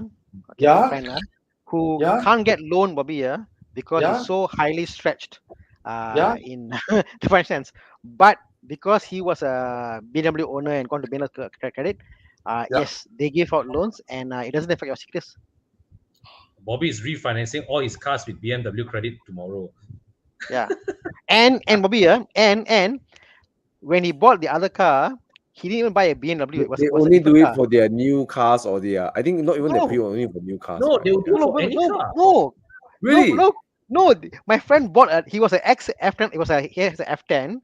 Then he bought another car, not a BMW. He said, "Help me lah." They said, "Okay lah, fine, we help you lah." It was not a BMW, and they did it. Fuyo. Yeah, I've heard that before. I've heard people buy Mercedes then, but they take BMW loan. Yes. You Wow. can. Yes. He bought a BMW Volvo lah. credit will loan to anybody. Oh, okay, Ah. guys, you see, you all learned something today, Hmm. right? Hmm. So if you're blacklisted by Bank Negara, Go to Yes. but they will BMW check your credit. secrets, right? They will check your secrets, right? They Of would course. check secrets, but they're also more. I would say they're more open to the idea that businessmen out there have income that they can show proof. So people like them, you see, they know about Bila. They know who you are. They come to you. They know who you are. They understand. They are more willing to take risk. And Ah. also because for them is they've got a buyback because they know the value of the car. They know what the risk they're looking into. How much you might put money in the car. So your car's with them, servicing with them. Your car won't run away. So yeah, they're more open to the idea, Many factors. Okay, we learned something today, so I'm happy we got this confirmed. I need to apologize first for not being here for the past I don't know how many weeks already. Well, you are here now. I just got back from my daughter's like dinner, our own family Yeah, we dinner. didn't expect you to come, bro. Yeah. Yeah, because we had early dinner, and then I came home at like 9. Hey, 9 is usually when Con comes in. That's not too late, is that? It's Then not. moreover, It's not. It's good to have you here. tomorrow I'm flying off. I'll be flying off to Munich. Oh, Yeah, and it will be 8 days in Germany. So that means I couldn't join the live show the next Monday. So I'm so sorry. I'll be bringing reports. Of the e-trons. oh, the Audi nice. e-trons, the RSQ8s, things like that lah. All right. So yeah. Oh, you're going Ingolstadt. Yeah, man. Con, you know how much I hate flying, lah, huh? I have to say I don't miss it. Oh, Yeah, right. man. I don't like flying too. Yeah. Yeah, I hate flying. Oh Really well. hate it. Well, good luck with that. Have fun in Germany. But yeah, man, have a good trip. I'm sure you don't enjoy the flying, but the trip will be good. You know, when I told Thomas was like, "Oh, you're going to the land of understeer."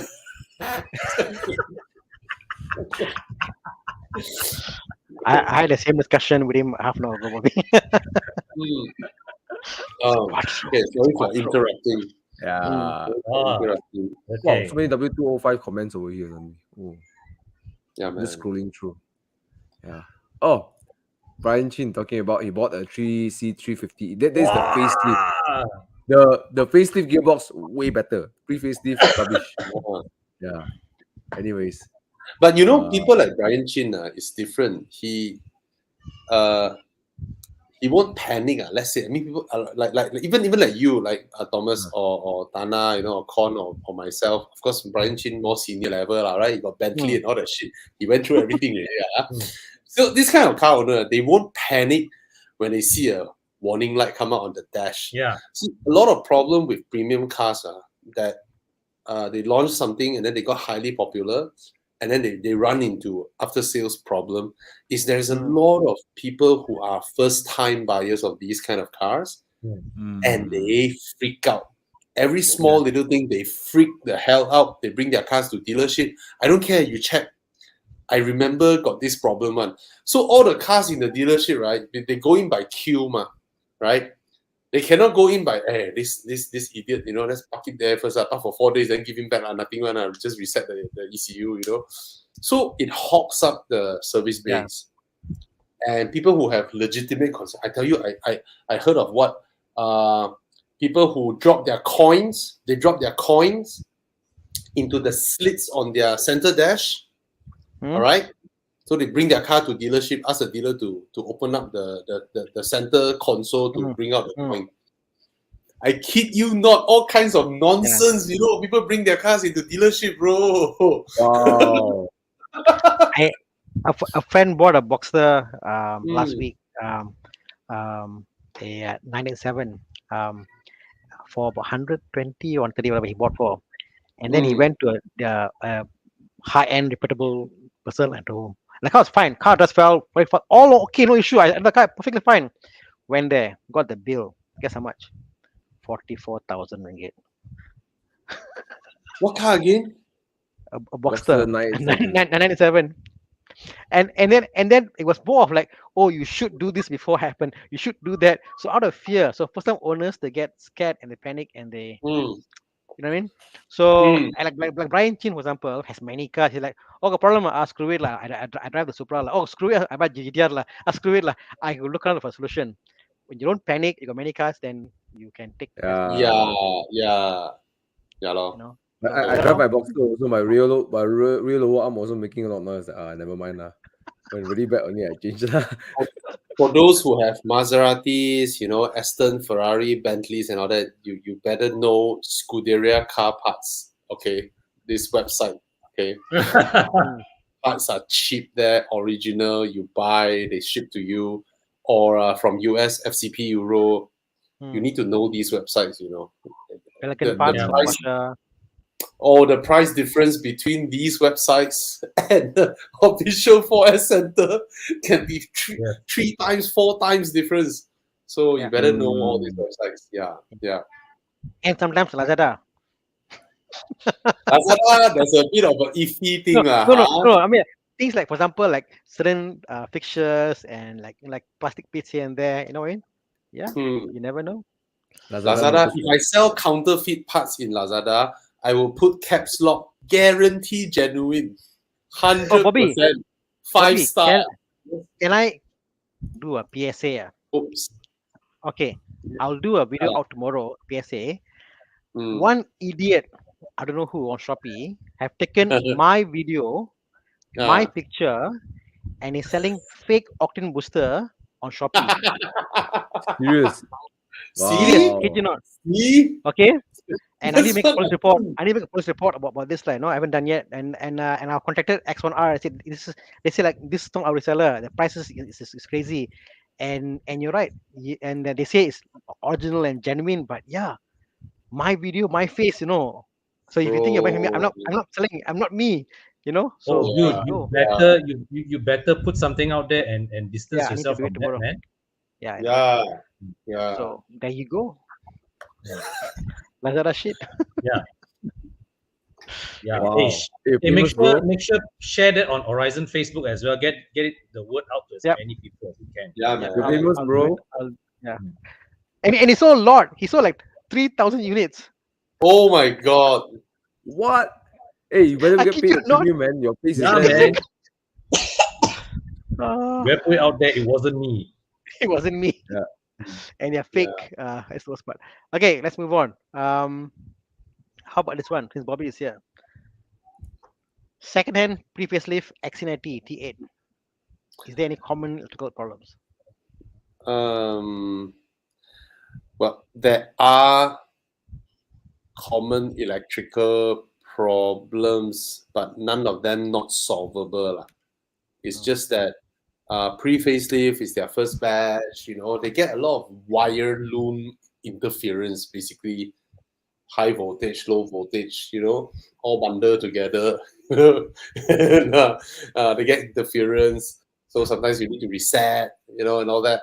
So do get it properly checked, but I know it's not easy to properly check electrical stuff. Generally, I would say the XC90 T8 amongst PHEVs, they're considered pretty reliable.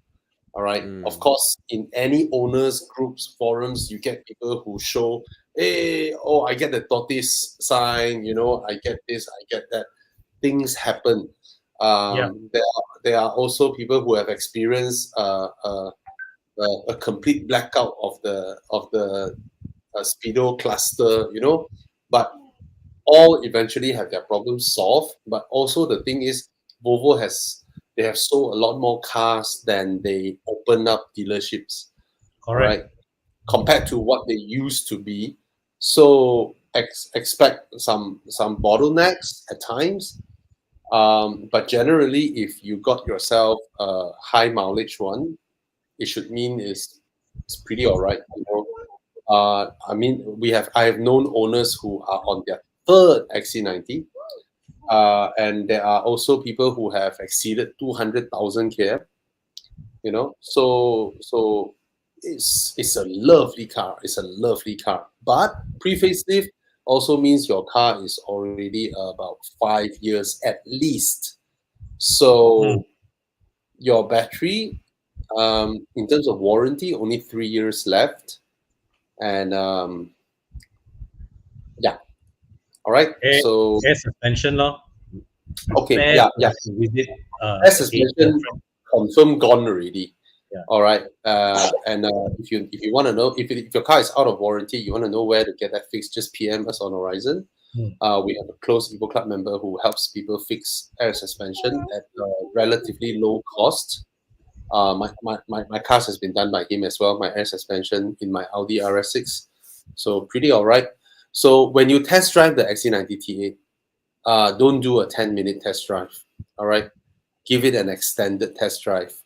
If the owner allows you to do it, do an extended test drive, like a longer distance, including switching off the car, switching back on, full EV mode, full hybrid mode, charging it, and things like that.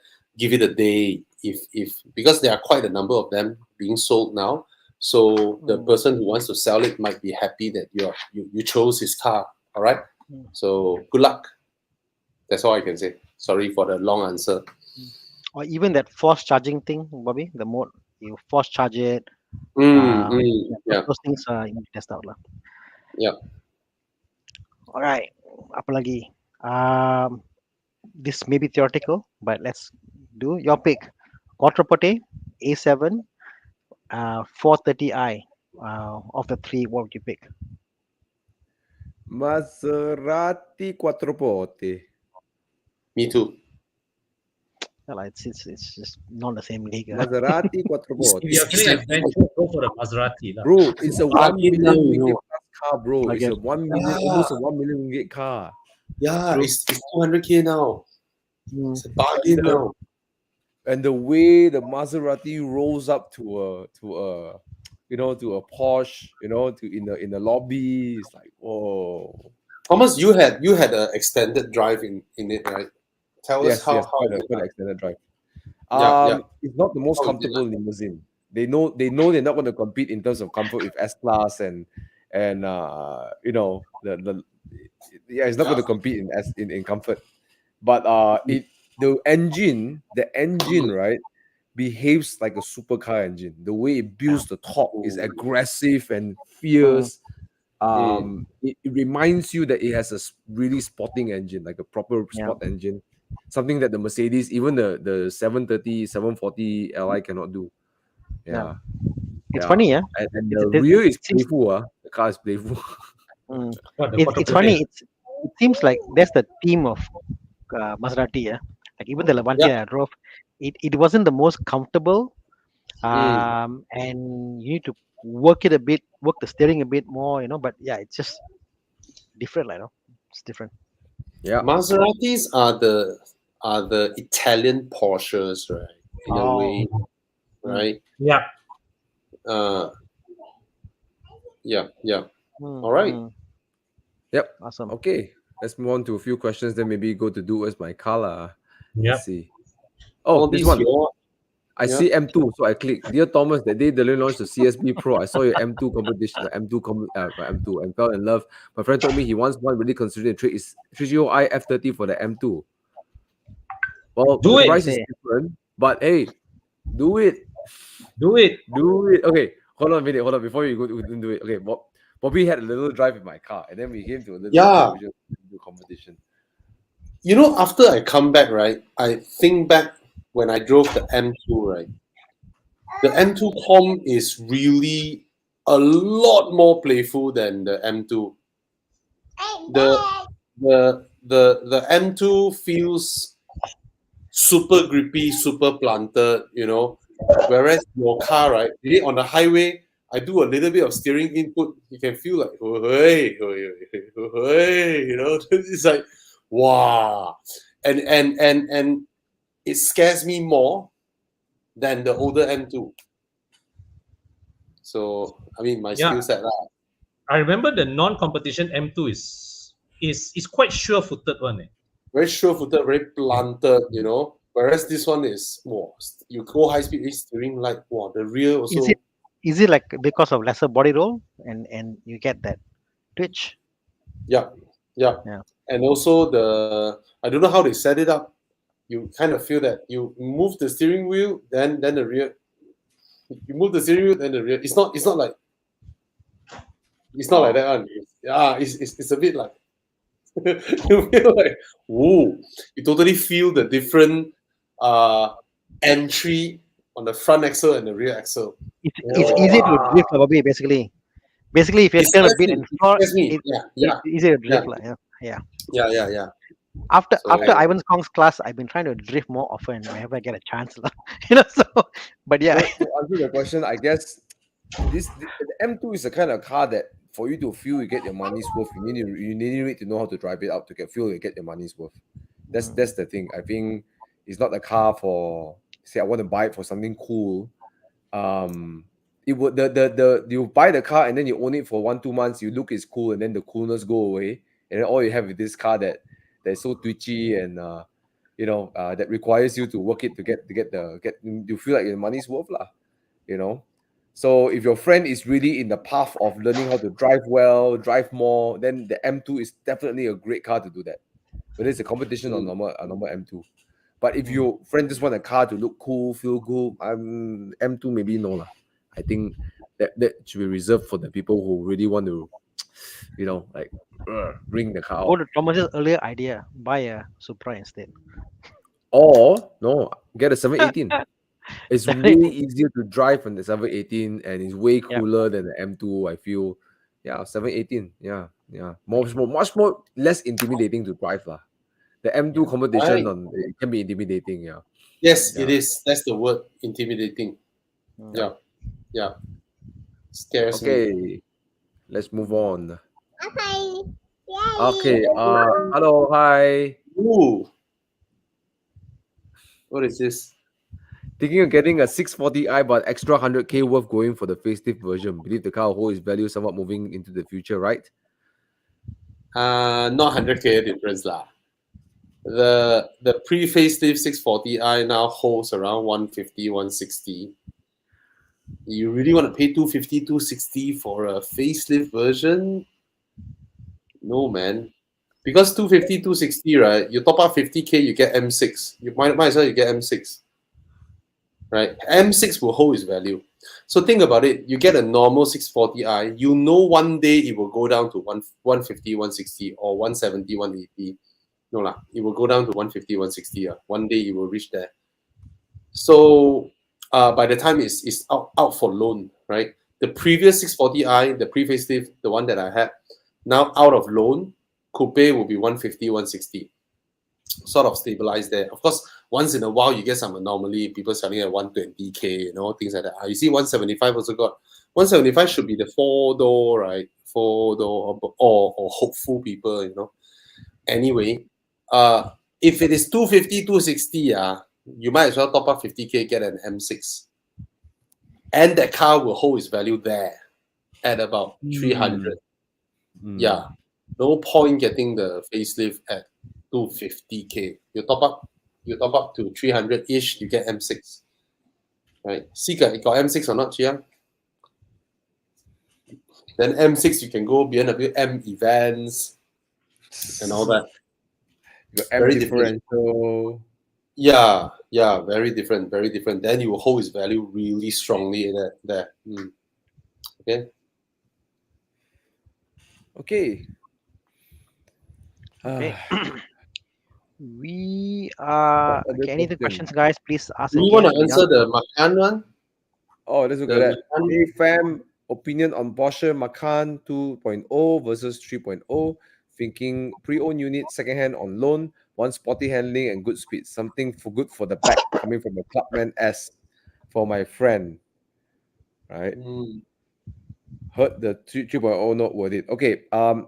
I think all of us we all driven the Macan before, right? So we all can give a okay. I like the 2.0 more than the 3.0. Yeah, me too. The 3.0 feels a bit lazy to me. In fact, my neighbor who bought the Macan for his girlfriend at his daily, he actually sold the 3.0 and got the 2.0. Yeah. I know somebody who had the 3.0 and they sold that because the 911 was a better daily.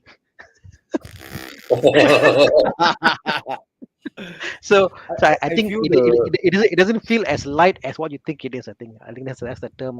They call it. The 2.0 is based on the old Volkswagen V6 and they slap on the turbo on it. Oh, the engine. Right? So it's not it's not a very well designed engine. I feel. And even the turbo, the pre-facelift turbo using the 3.6, that's a big no-no. But the new turbo using the 2.9, oh, I tell you that. That's the similar one with the Audi RS4. Yeah. The Panamera 2.9. The VAG Group 2.9 is an amazing engine. Amazing. Yeah. And right. the 2.0 feels I don't know.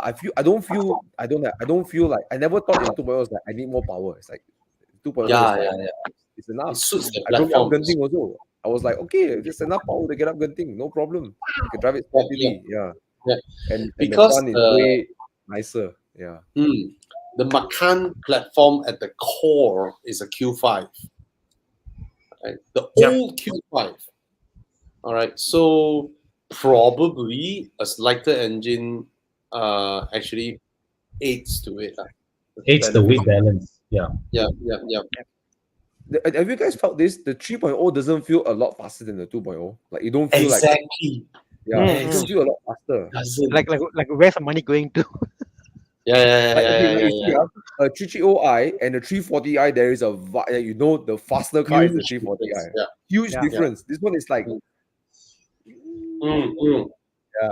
after you drive halfway, it's like the 2.0 enough lah. Yeah. So go for the Macan 2.0, and the second value of the 2.0 is better than the 3.0. Yeah.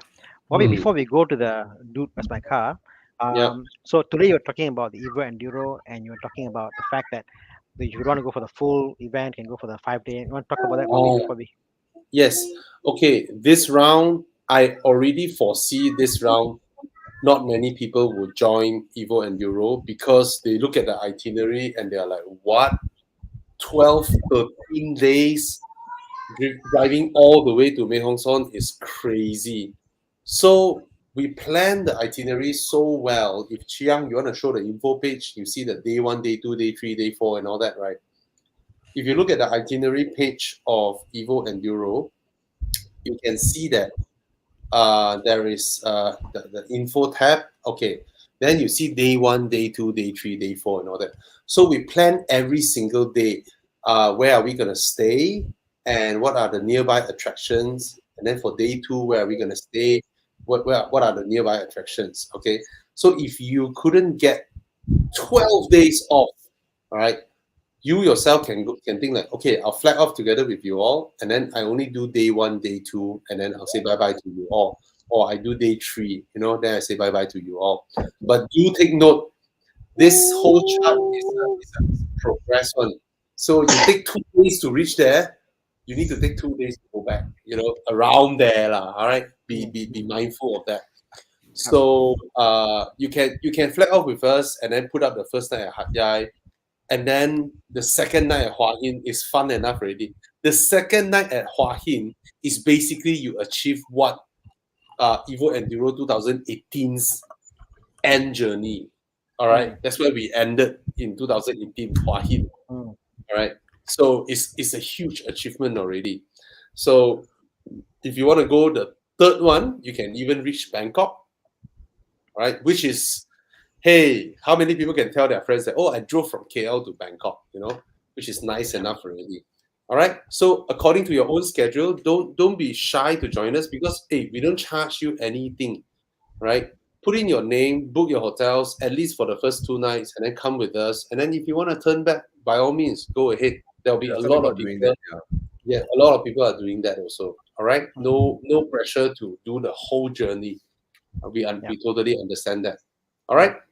Yeah, thank you, Thana, for reminding me on this. Yeah, and also just to kind of reiterate this, we will have an active chat group happening, and as Bobby said, there'll be clusters will form, friends will form over there.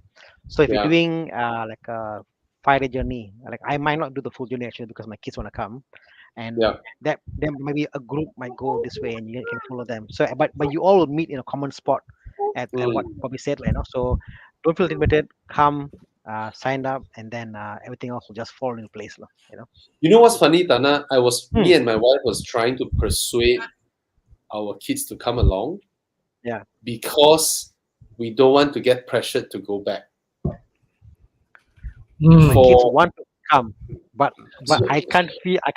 My kids want to come, but see, wait. My kids want to come, but if I come, I don't have a car to bring all my kids for Evo Enduro. I was thinking the 328 is possible. If I could do that if I want to, but mine's a manual. So, but I want to drive Apple. So I got to buy the 318 automatic E36 now. So I'm going out. Should I buy a car for Evo Enduro? In my mind, I'm like thinking. So I'm actually not thinking about buying a car for Evo Enduro. If it makes sense. You should. Well, there you actually, go. This morning I shared a 20,000 CLS. Then people were like, yeah, it's cheap, but then the road tax. I'm like, why do you even care paying it? If you don't do your road tax, you cannot enter Singapore. But Thailand don't give a shit, right? So you go there, you come back, you sell the car, done, right? Yeah. So just insure the car, that's all. Yeah. So I think, Thana, what's best for you will be you buy an E60 M5. I got an E60 actually. But not an M5, what? Right? You got E60? I got a 3.8 E60. I could drive that if I wanted to. So I got many cars, so that's not the definition. But yeah, cars out of his pocket. Yeah, maybe E60, you're right, yeah. Okay, take note on this. Ivan Tong and another one of I mean the one that I know which is Yuki. He has a GT3 RS and he's the guy who let me drive his Alfa Romeo Sprint Zagato earlier on. So he's joining Ivan Kong together. They put out the first night at Hat Yai, second night Hua Hin, and then third night they will go into Bangkok and put their cars up a trailer. All right. So the trailer is only 1,000 per car, very cheap. Okay. And then they will take a flight from Bangkok to Chiang Mai the next day. So they fly to Chiang Mai, and then when they arrive at Chiang Mai, right, their cars would have arrived at Chiang Mai, and then they just pick up their car and do Mae Hong Son. And then when they come back, the time, same thing, either they can drive back or they can fly back and trailer their car back to Bangkok. So it cuts off 2 days of traveling from the journey. So they can enjoy their time at Hua Hin more or enjoy their time at Bangkok more. All right, that's an option as well. What I heard from Ivan now, there are still 1 or 2 or 3 slots. Yeah. So those who wanted to join him can actually do that. All right. We have an Evo Enduro group chat already. So for those confirmed going, come inside and then you can talk and then you can join Ivan Kong together to do this. I am driving there all the way. So up to you guys, how you want to do it. All right, I'm gonna drive all the way. And I want to persuade my kids so that when we're on the return journey, we can actually go to Phuket and have a holiday there, Nice. Very nice. Probably, I'm thinking, but then now that I think back, just to reach Phuket also is that tiring. Iron butt. I could do KL Phuket one day. We've actually done that before with Thomas Heng. So Thomas Heng, we did like a KL. We left like 4 in the morning. KL 3 in the morning. Like we Oh to my God. Phuket. We did that whole thing. So The possible. key- But the I was key driving is an A6 lah, so comfortable lah. So Yeah, yeah. So, yeah, man, let's do it. let's do it. Okay. Okay. Okay. Let's play. Dudes Best My Car. Nishan? Thomas, you have anything to add? You finished booking all your hotel already, right? book already. Yeah. Awesome, man. Everything booked all the way. I'm going to stop by Hua Hin on the way back and then spend a couple of nights in this beautiful villa. You're going alone or with a girlfriend or? Girlfriend on the way down. Okay, going up and going finding one. alone. Then the Mae Hong Son loop I'll be doing myself. Then she'll arrive at Chiang Mai. Then we will drive down. Yeah. She will fly in. Yes, because of work lah. Yeah. Actually, it's good, doing the loop alone, right? Is because I tell you, I can guarantee the passenger will puke. Guarantee, because there's so many hairpins. You're gonna have so much fun there, Thomas. I tell you, the hairpins there, right? I won't dare to whack so hard lah, so tight lah, those places. No, it's okay. I mean, yes, Thana, you were saying. Sorry. Oh, If I give Chiang option to drive my Boxster to Hua Hin, you want Then you reach there, then you suck out. Then I can suck. the boxer. then fly you there. drive his- I fly you there. drive his- I fly no, there, man. cannot. Chi Yang wants to drive his car there, Giving you a Right. Boxster, I don't want. and because he's a oh, you want to bring your Boxster there, is it? No, he can bring my Boxster, so I bring my different car. So I go there, like, okay, like that route, I do my Boxster, then I can fly there. You know what I mean? You basically want a free drive to send your car Actually, I'm lah. thinking about doing the trailer lah. I'm thinking about doing the trailer. Trailer, Up to I'm thinking about doing. I can still cancel my Nakhon Sawan hotel. I think do the trailer up to reserve my driving for Mae Hong Son because I want to be fresh when I'm at Mae Hong Son. So I might do it. So I might contact. Bro, you will be fresh at Mae Hong Son because you can never finish Mae Hong Son with 1 night's sleep. No. I mean like when I arrive at Chiang Mai, I feel fresh and ready for Mae Hong Son, right? Every day. Then you're like driving overload, then you're like, Seriously, man. Yeah. Okay, anyways, I digress. Let's just let's just move on. Okay, a quick one just here. Help this guy out. Yeah. Do you think the OG M2 is still a good buy? Yes, actually it's still a great buy. Yes. I don't like the rear suspension when it goes up and down undulation, but other than that, that can be fixed with suspension tuning and stuff. But yeah, it's still a great car. Great car. Totally Yeah. legit buy. Totally. Yep. Sounds better. You're right. Sounds better also. Oh, I didn't know that, though. Send to Con. No. Take photos further away. No. Use filter. Okay, basically, Okay. I mean, all this while, I mean, my car has went into Darren's place like 2 times, 3 times already, lah. You know. Yeah. And he will apply stuff that restore the I don't know how he do one lah. Basically, it was like, it wasn't like this one, oh. then come out like a new car. Anyway, yeah. All right. I don't want to interrupt everybody. Let's do it. Have a long day. Kenneth is here. Kenneth, join us. Kenneth. Hey, Kenneth. New All right. road. Let's play Dude, Where's My Car? Okay. Come. Whoa, Chiang. Walao eh. Come, let's go faster. 5 rounds. Let's go. Round 1. What do we have? Come. Oi. Apa Clio. ni? This is some Zoe shit or something, right? Clio RS. Clio. Oh. Sorry. Okay. Okay. Off to a good start. Oh, Ford. Oh. So focus fast, and- young. No chill today. Go for play. Go for play. Wow. Ah, Clio Ford RS Focus or Ford ST. Focus or Sorry, Ford Fiesta Ford ST. Fiesta ST. Clio Is the for Clio me. manual also?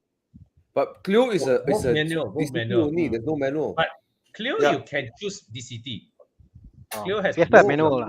No, Clio only has DCT, has the EDC. Yes. They call it EDC. Oh, I see. There's no manual option. I confused them again. Sorry. Clio for me. I will go for the Fiesta. That car is a Fiesta for bomb. me, man. Freaking bomb, man, that car. Yeah. I love how that car, right, when you're exiting the corner, you dump the clutch, right, the rear will start squirming around. the differential pulling the car in front, the rear is like, woo! I cannot tahan the interior of the Fiesta. Oh yes, And yes. The overall the- looks of it. Yeah. I cannot. You mean It's the like pneumatic that- pad? yeah, The pneumatic yeah. pad. Yeah. It's an Axia interior. It does feel like Yeah. Siala. This Fiesta interior It's a did not European age well Axia. at all. It's a European Thomas, you look at the Fiesta's cluster. Just now, Chiang, there's one picture, the cluster of the Fiesta. Can zoom in. Look at the Numeric. needle and the font. The needle and the cluster, font. Yeah, the cluster. Yeah. The needle and the font and the does it look a bit like an M2? No, bro. Doesn't. I was shocked by the M2's analog cluster yesterday. It's not the typical BMW cluster, you know. Yeah, not the orange. So the amber light, Yeah. The font, everything, it looks a bit. Anyway. Okay. Continue. Sorry. All right. So which one would you pick? Guys, let us know in the comments. Let's see over here. We have Ford Focus ST, so Fiesta ST, Fiesta, Clio RS. Love the Clio RS, Fiesta. It's a baby Mustang. Clio yellow makes the car fast. Looks right. Clio. Okay. All right. So which one would you guys pick? Fiesta for me. Fiesta for Con, Fiesta for Thomas. Thana? I had some time with the Fiesta, not the ST, and I like the Fiesta a lot. So yeah, Fiesta for me. Oh, I love how they drive. I love Yeah. how the Clio drives as well. Both are. And- I think the Fiesta is the more aggressive car than between these two. Is the ST? There's no Fiesta RS. No Fiesta RS. It's just ST. This is the equivalent of like Renault Clio Sports Line. No. It's a manual. Yeah. Yeah. Anyway, I think as cars age, Clio. the moment it's a manual, it doesn't age because the manual gearbox delivers 100% of the power. So yeah. Okay, let's go. Round 2. Wow. Wow. Manual. Two what? 211. 211 is 211. 211. Okay. Oh, got navigation. Oh, Alfa Romeo 159. Oh no! That must be a diesel. What is this? Oh no! We're around the same price. Really, yeah, So- diesel lah. Yeah. I don't Okay, like. I have don't no- like the Mercedes. this angle, the Mercedes looks so weird. 211. One is luxury, reliable.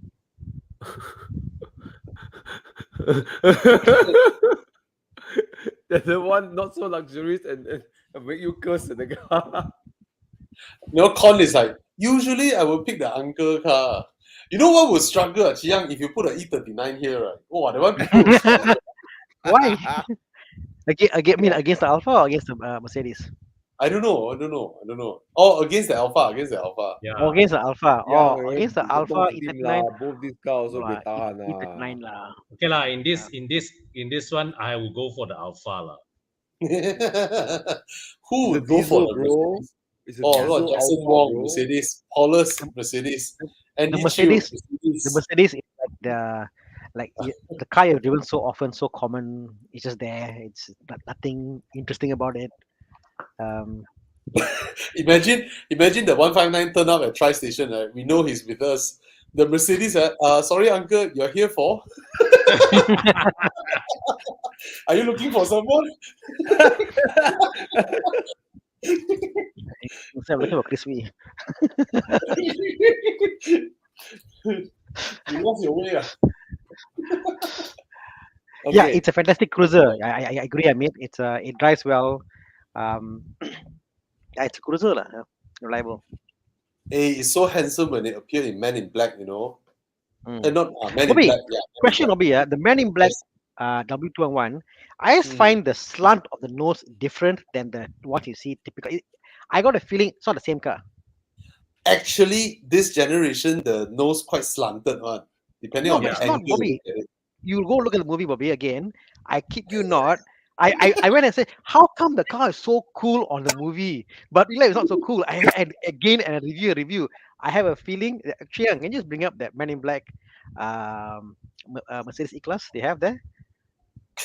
So it's different. It's just different. It looks way Well, sportier. I tell you, that era, right? You see, wow, this one very slant, because the Look at the Man in era, Black, you know, the second picture. Look how it looks. See, the nose is slanted a bit more, Bobby. Look at that, isn't it? And It could be a pre-production car. I No, have a no, feeling, no. Bobby. It's not. It's no, not. this generation memang quite slanted one. It started to go slanted already. Yes, this yeah. generation. Yeah. Because it went from the previous one like See, a wall like that. Look how it looks like in this picture. So nice. Yeah, don't I know. really cannot identify with design. I know it's a great car. Just I really cannot identify with it. Mm. Yeah. Oh, Eugene say no lah. It's because of the color scheme, maybe lah. Yeah. Maybe you're right. Yeah, I it's a just great, want to yeah, great car. black on black on black. Okay, let's go back on the question. come. We've got 3 more grounds to go after this. Okay. Jiang, you really kena lah. It's boring lah. This one, yo. 159 for me lah. Okay, I know how to answer already. Either way, I'm not going to drive any of the cars. So I'm going to buy the 159. At least it looks nice in my garage. It's haven't nice know to yet, drive Jiang. the- Wait, Thana haven't choose yet. Oh, 159 for sure. Okay, sorry. No brainer. It's a landslide, 159. Yeah. 159. Okay, let's Make move it on. the Round three. convertible and better. I'll be more happier.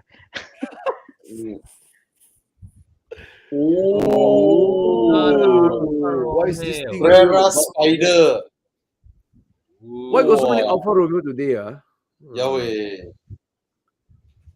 V6. Hey, this is not the Busso. This is the V. This is the GM. This is the 159, isn't it? The American- front. American Oh. V6. You know, so sad. American. After I drove it, I feel so sad. You know, I don't want it American. anymore. Front After wheel drive. driving it, I totally don't want it anymore. It's like- I heard the engine sounds like crap, right? sounds like crap. I don't know how to put it lah. Driving it also. Like an Audi. Right? The 3.2 is worse heavier. Drive like an Audi, Yeah. right? It drives like a very early generation Audi. Oh my god. Yeah. Okay, what's So, next? The 2.2 drives so well. Yeah. Yeah. Okay, what's next? Xiang. Oh wow. Ayo, you Hey, that's put my me car. landslide liao. Ayo. Oh, I Ayo, almost why you? I was struggling. I was in between. I was in this for sale. Fucker. 170K. No way. July So high. 2016 lah, bro. No. 3.2. The car. No. Oh, Bobby, that you can get one July for about 2016. 100K, Bobby, if you want. Yeah, I almost bought one, ma. Right? Remember? No, you not should now. I said you can get one now Ah. for about less than 100K. Yeah, I know the owner that the guy who bought when I gave up the Brera Spider, the person who bought it, and he died about a month ago. Oh, You know, he's an officer. Yeah, he died about a month ago. And then some of us is like, yeah, I mean, rest in peace. We know him, and then immediately it's like, how do we call the wife? It's like, yeah, feel bad for you. Where's the Brera? People started talking that still at home. Ayo, very hard to take care of this car. Trying to get her to sell it. Anyway, yeah, it was offered to me at 110K. That time when I was supposed to sell my 6 Series, so I was so excited, wanted to buy it, and then to that same night, the next morning, I was supposed to hand my 6 Series to the dealer, and then afternoon, I'm supposed to meet the seller coming down from Ipoh to KL. I was supposed to meet him in the afternoon. Then that very night, my wife, while we were sleeping, she turned and asked me, which car better? Then I was like, 2.2 NA front wheel drive, 3-liter turbo rear wheel drive, 4-seater versus 2-seater. Then I was like, what am I thinking? So I gave it up. I'm glad I made that decision. So yeah, and let's say the car is for sale. Happy. Yeah, so who wants a Brera Spider? Yeah. Transplant a Musso engine in there. Oh. no lah. I just find that the weight is the issue lah. Thomas, has to be a lighter engine lah. The 2.2 drives brilliant. Okay, granted, I've never driven the Brera, which has a shorter wheelbase over the 159. I've never driven the 3.2 Brera, so I wouldn't know how different it is. But the 2.2 159 drives brilliant. Yeah. Okay. So what would you pick? Brera. Of course, I'll pick the 6 Series. What about you, Thomas? Ayo, 6 Series lah. The Vera is a good looking car, but I don't love it. No, Thomas' first experience with Alfa is already nightmare.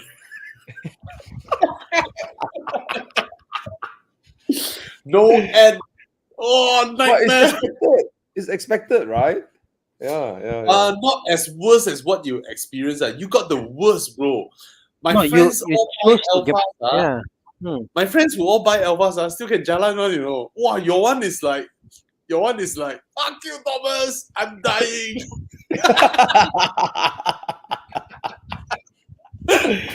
It's all right, but looking at this, I don't have a big love for the Brera lah. I mean, it has a nice design, but even design doesn't speak to me that much, But the 640 convertible is such a great car, and it looks nice. I like the convertible, the 640i. Yeah, Thana? Thank you, For me, the DNA of a convertible needs to be either mid-engine, rear-wheel drive, nice 6-cylinder. So all that thing put together, like, why the hell to buy a Brera? This is how I feel, like, So yeah, PM for me. Okay, 6 Series one. BMW all day long lah in this comparison. Okay lah, So then sad. slide lah. So sad. Someone should root for the Brera. And Aiyo. All right, let's move on. Round number 4. Thomas, your fan. What is he saying? Going to LSD up mine Garado door soon met. Ayo, please Okay, lah. let's go round 4. All right, I give up. Round 4. Oh, Because no, I want to make sure you finish this because I want to go and sleep. I'm really tired right now. Sorry, guys. 2.9. All right, let's focus on where's my car. V6. This is a 2.9. RS4. oh. Competition. Wow, is the next one going to be the M3? I think it's gonna be the M3 Touring lah. Yeah. Chiang very predictable one. Ah, Comparable. No challenge lah. There's no challenge challenge here. Yeah. There's no Hey, challenge go back here. the picture. Go back the picture. Xiang, go to the console, center console. There's no challenge. Everything I like, I can accept about the car, but I hate that stupid big Screen. iPad.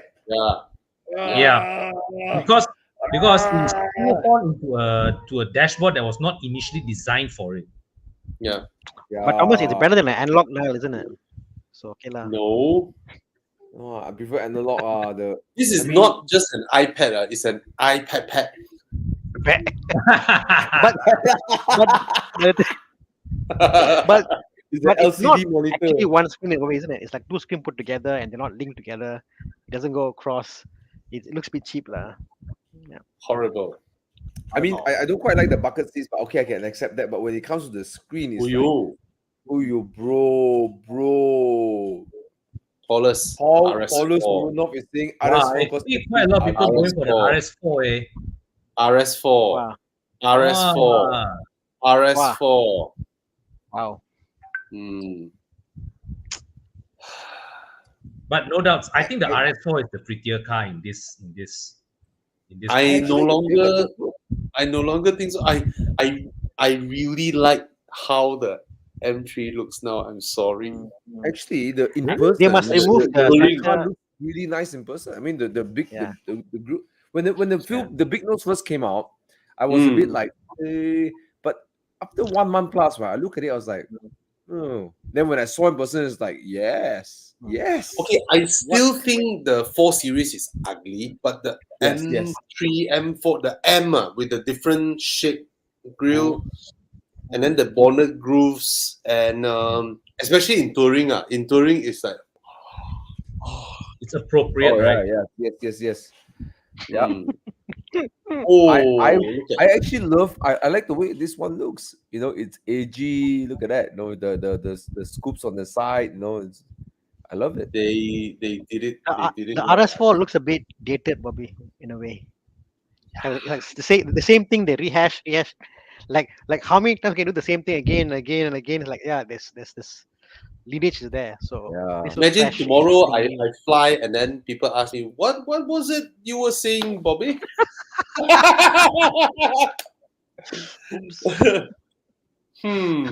Then we will see you this Saturday morning drive and we know what happened lah. Okay, come vote. Yeah, for me, M3 Touring, man. M3 Jolly for me from- also, but Jolly I will say the from- RS4 is it look. I like the RS4's looks better. Yeah, it's more sedate Yeah, in this respect. Yeah. Hey Thana, I'm just a bit tired of the RS4 look. Something fresh, M3 lah. because you and I are the Audi guys, ma. Yeah. So very you see it every day again, He like jumped ship already. something different lah. So jump ship a bit. Oh, you see all the M3 all coming back already. The M3 guys are coming out already. M3 guys are here. Yeah. Easy choice. Yeah, I'm also sorry, I'm in the M3 gang here because the touring is just amazing. It has the And cool the factor lah, M3 this can do touring. something the RS4 can't. You can open up the glass hood on the rear. Exactly. Right. And you can attend Ivan Kong Drift Class. But that damn screen in front, man, I just anyways. You gotta live with it, man. Yeah. Okay, round 5, last round. Alright. Let's go. Ooh. Is that 812 or F12 or what? Ooh. Is that an 812? Yeah, that's an 812. 812 GTS. Okay, I'm getting this. I don't care about the next. I'm getting this. Ferrari 812. Okay, let's see. I don't care what you show in the next one. I'm getting this. Okay lah, confirm lah. Aston Martin Mm. DBS Superleggera. Oh, it looks good. Side view. Oh my god. Oh, Side God. Oh. 800 NA versus 750 turbo horsepower. Yeah, DBS looks really nice. Can go back one video, one picture? Yeah, just now the side view. Look at that. So muscular, like. Just to add, this whole car entire exterior is carbon. Entire exterior is carbon. So it's like the Vanquish of the DB11. Right? Vanquish has a little bit more than this, in fact. Exterior carbon more than I this. saw a Vanquish park in Damasarai that day. I look at it. It was so beautiful, man. The Vanquish, I love it. Yeah. Anyways, Superleggera and 812 GTS. So Aston Martin. Aston is just a Jaguar Ferrari just to get the Maserati GT. What? Okay, 812 GTS, Ferrari lah. Ferrari Right, lah. DBS because I want to role play as James Bond. Aston Cantik, Ferrari. Lali. The V12 screaming. Oh yes, the V12 sleeve. Quite divided in between, I'll say. Very fair. Yeah. I mean, it's saying, why bother for second class Italian? It's not a Lambo. Not sure many would agree with that. Yeah, man. Oof. How is the Lambo? Yeah. Someone's a Lambo side. Yeah. Lambo fan. Okay. It's like no matter what say and done, Bobby, no matter how good Lambo is, you must admit Ferrari is the pinnacle of all car guy. You know, it's like the ultimate car. No matter how good a Lambo is. Yeah, is because when a lot of people when you say the word, when you say dream car, right? Ferrari is the image that comes to mind. You know what I mean? Yeah. Car guys. Yeah. I mean, car guys. Even from I find that Lambo makes cars which are there's a sense of technology or purpose, whatever. Ferrari makes cars that stirs emotion. You know what's funny, Thana? You know that guy Manny Koshbin? You know, like he's the kind of guy who he buys a Pagani, but he asks Pagani to call up Hermes to custom make a Hermes edition for him. You know, and then he buys a Bugatti. He makes a custom Bugatti with Hermes as well. So he collects. He has this kind of cars, right? And you know what's funny? He was like, I need a daily car for my wife. You know, in his mind, right, his Vios and Honda City are the likes of Ferrari and Aston Martin. He buys a daily for his wife, and he was cross shopping between DBS Superleggera, you know, and Ferrari, you know. So for people like him, these are their Vios. Can you imagine that? Different world, man. For Pagani, Koenigsegg, Bugatti owners, right? These are their Honda City and Toyota Vios. So, which one is it? Vios or Honda City here?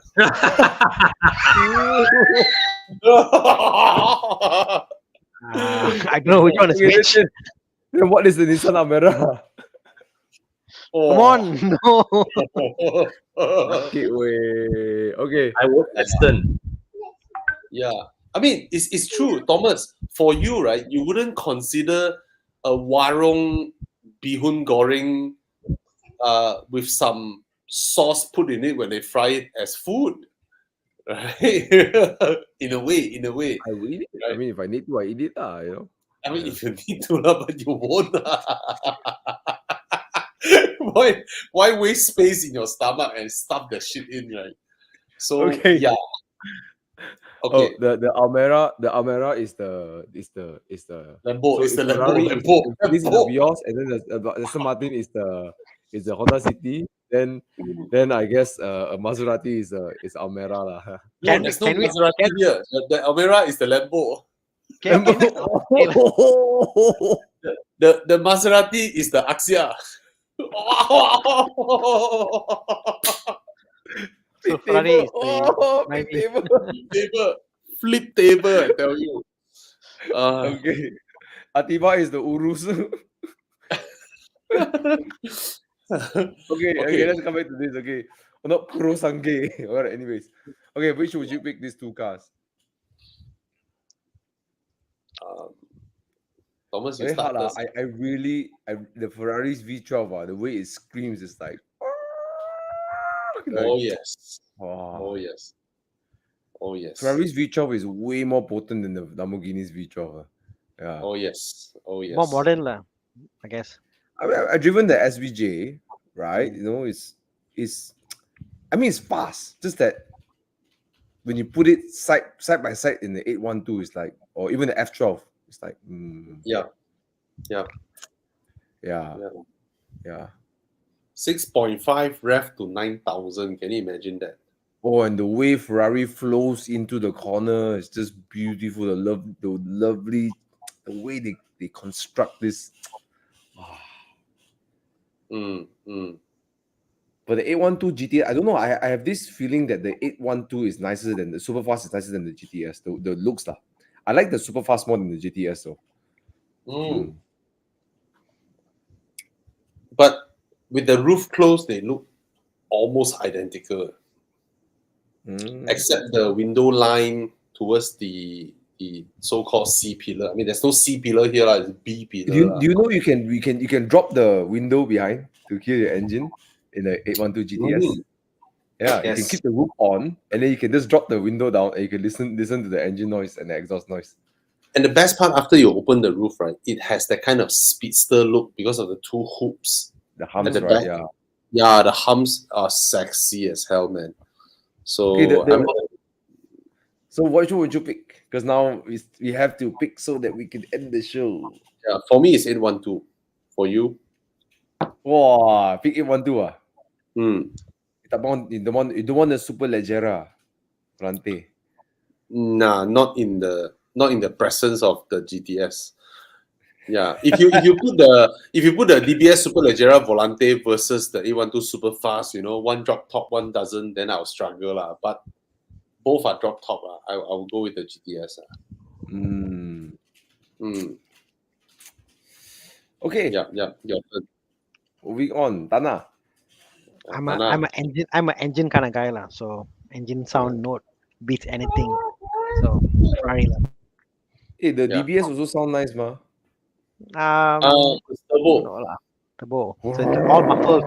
There'll be more muffling effect. It's not instant. It's not direct. It's not the Ferrari like it's basically Ferrari is basically an engine. They build the engine, and they say, "Oh shit, we got to build a shell, Okay, let's make a pretty shell."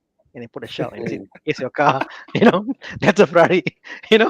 Aston Martin they made a beautiful car, and they said, "Okay, let's go buy." Thomas, the Aston has so much torque, right, in this engine, right? 750 horsepower and then 900 Newton.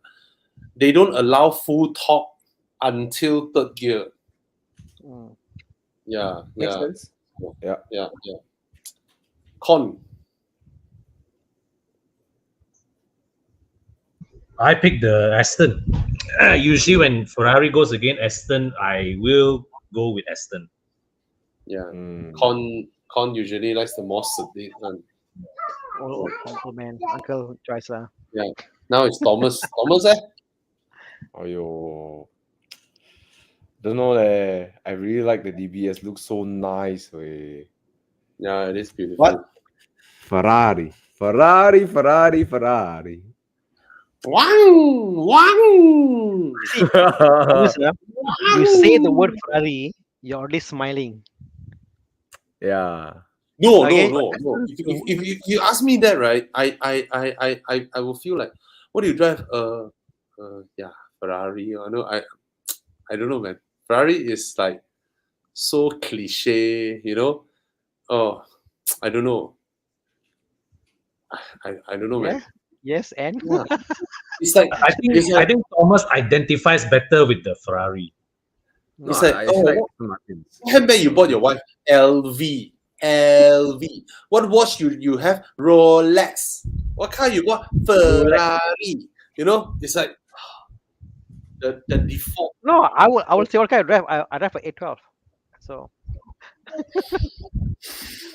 I mean, I don't know lah. I don't really care what people think lah. I think the Ferrari is so unique. This V12, it's gonna probably their True. last. You know, the way the V12 sounds. I mean, come on, the way the V12 sounds is like insane, Yes. man. Agree. Yeah. Agree. Yeah, Yeah. and yeah, lor. But Wong Fei Hong, Aston Martins tend to not have that sense of occasion. They when they design their cars, they wanted you to use it all the time, use it on a daily basis. So Yeah. they don't have that. They know they're not great at that, but the interior, the way you get in and out the car, the comfort, everything is really usable. Yeah. Whereas Ferrari is like every time you start the car, you're in for a real ride. You know. Yeah. Sean says James Bond don't need to smile, Thana. But I want to smile every day. Oh. And the 812 is the last Ferrari with a physical push start button. Right. The very last one. 812. I mean, there's some ways of how Ferrari builds their cars. It's just and the way they know how to tickle your heart. You know, when you're driving it. I'm sure the 812 won't lack in that element. Yeah. Yeah. Roma, Portofino, not too much. You know, the SF90, but I think the 812 can tickle your heart. Yeah. Your fan. What a Ferrari. Okay. So, Derek say Ferrari more suitable to drive with sleeveless shirt. True. Okay, guys, we are done for the night. Thank you for sweet playing Do What's My Car with us. That was fun. Thank you. And sorry, next week I won't be joining because I will still be on the way back from Germany to Malaysia. All right. So my buddies here will have to hold the fort. Yep. Happy to. Thank you so Happy much. to do it. Thank you, guys. Good night, everybody. Good night, everybody. Thank you, Bobby. Thank you, Con. Thank you, Thank you, Thana. Thomas. Thank you, Thana. Thank you, Thomas. Thank you, Con. Con. And guys, if you haven't subscribed to Thana's channel, Thomas's channel, or Con's channel, please go ahead and subscribe and give them some love and some support. All right. Without you guys, it would be impossible. Please help us to spread the word as well. And thank you so much. See you all at Enduro. Yeah. Good night. Good night.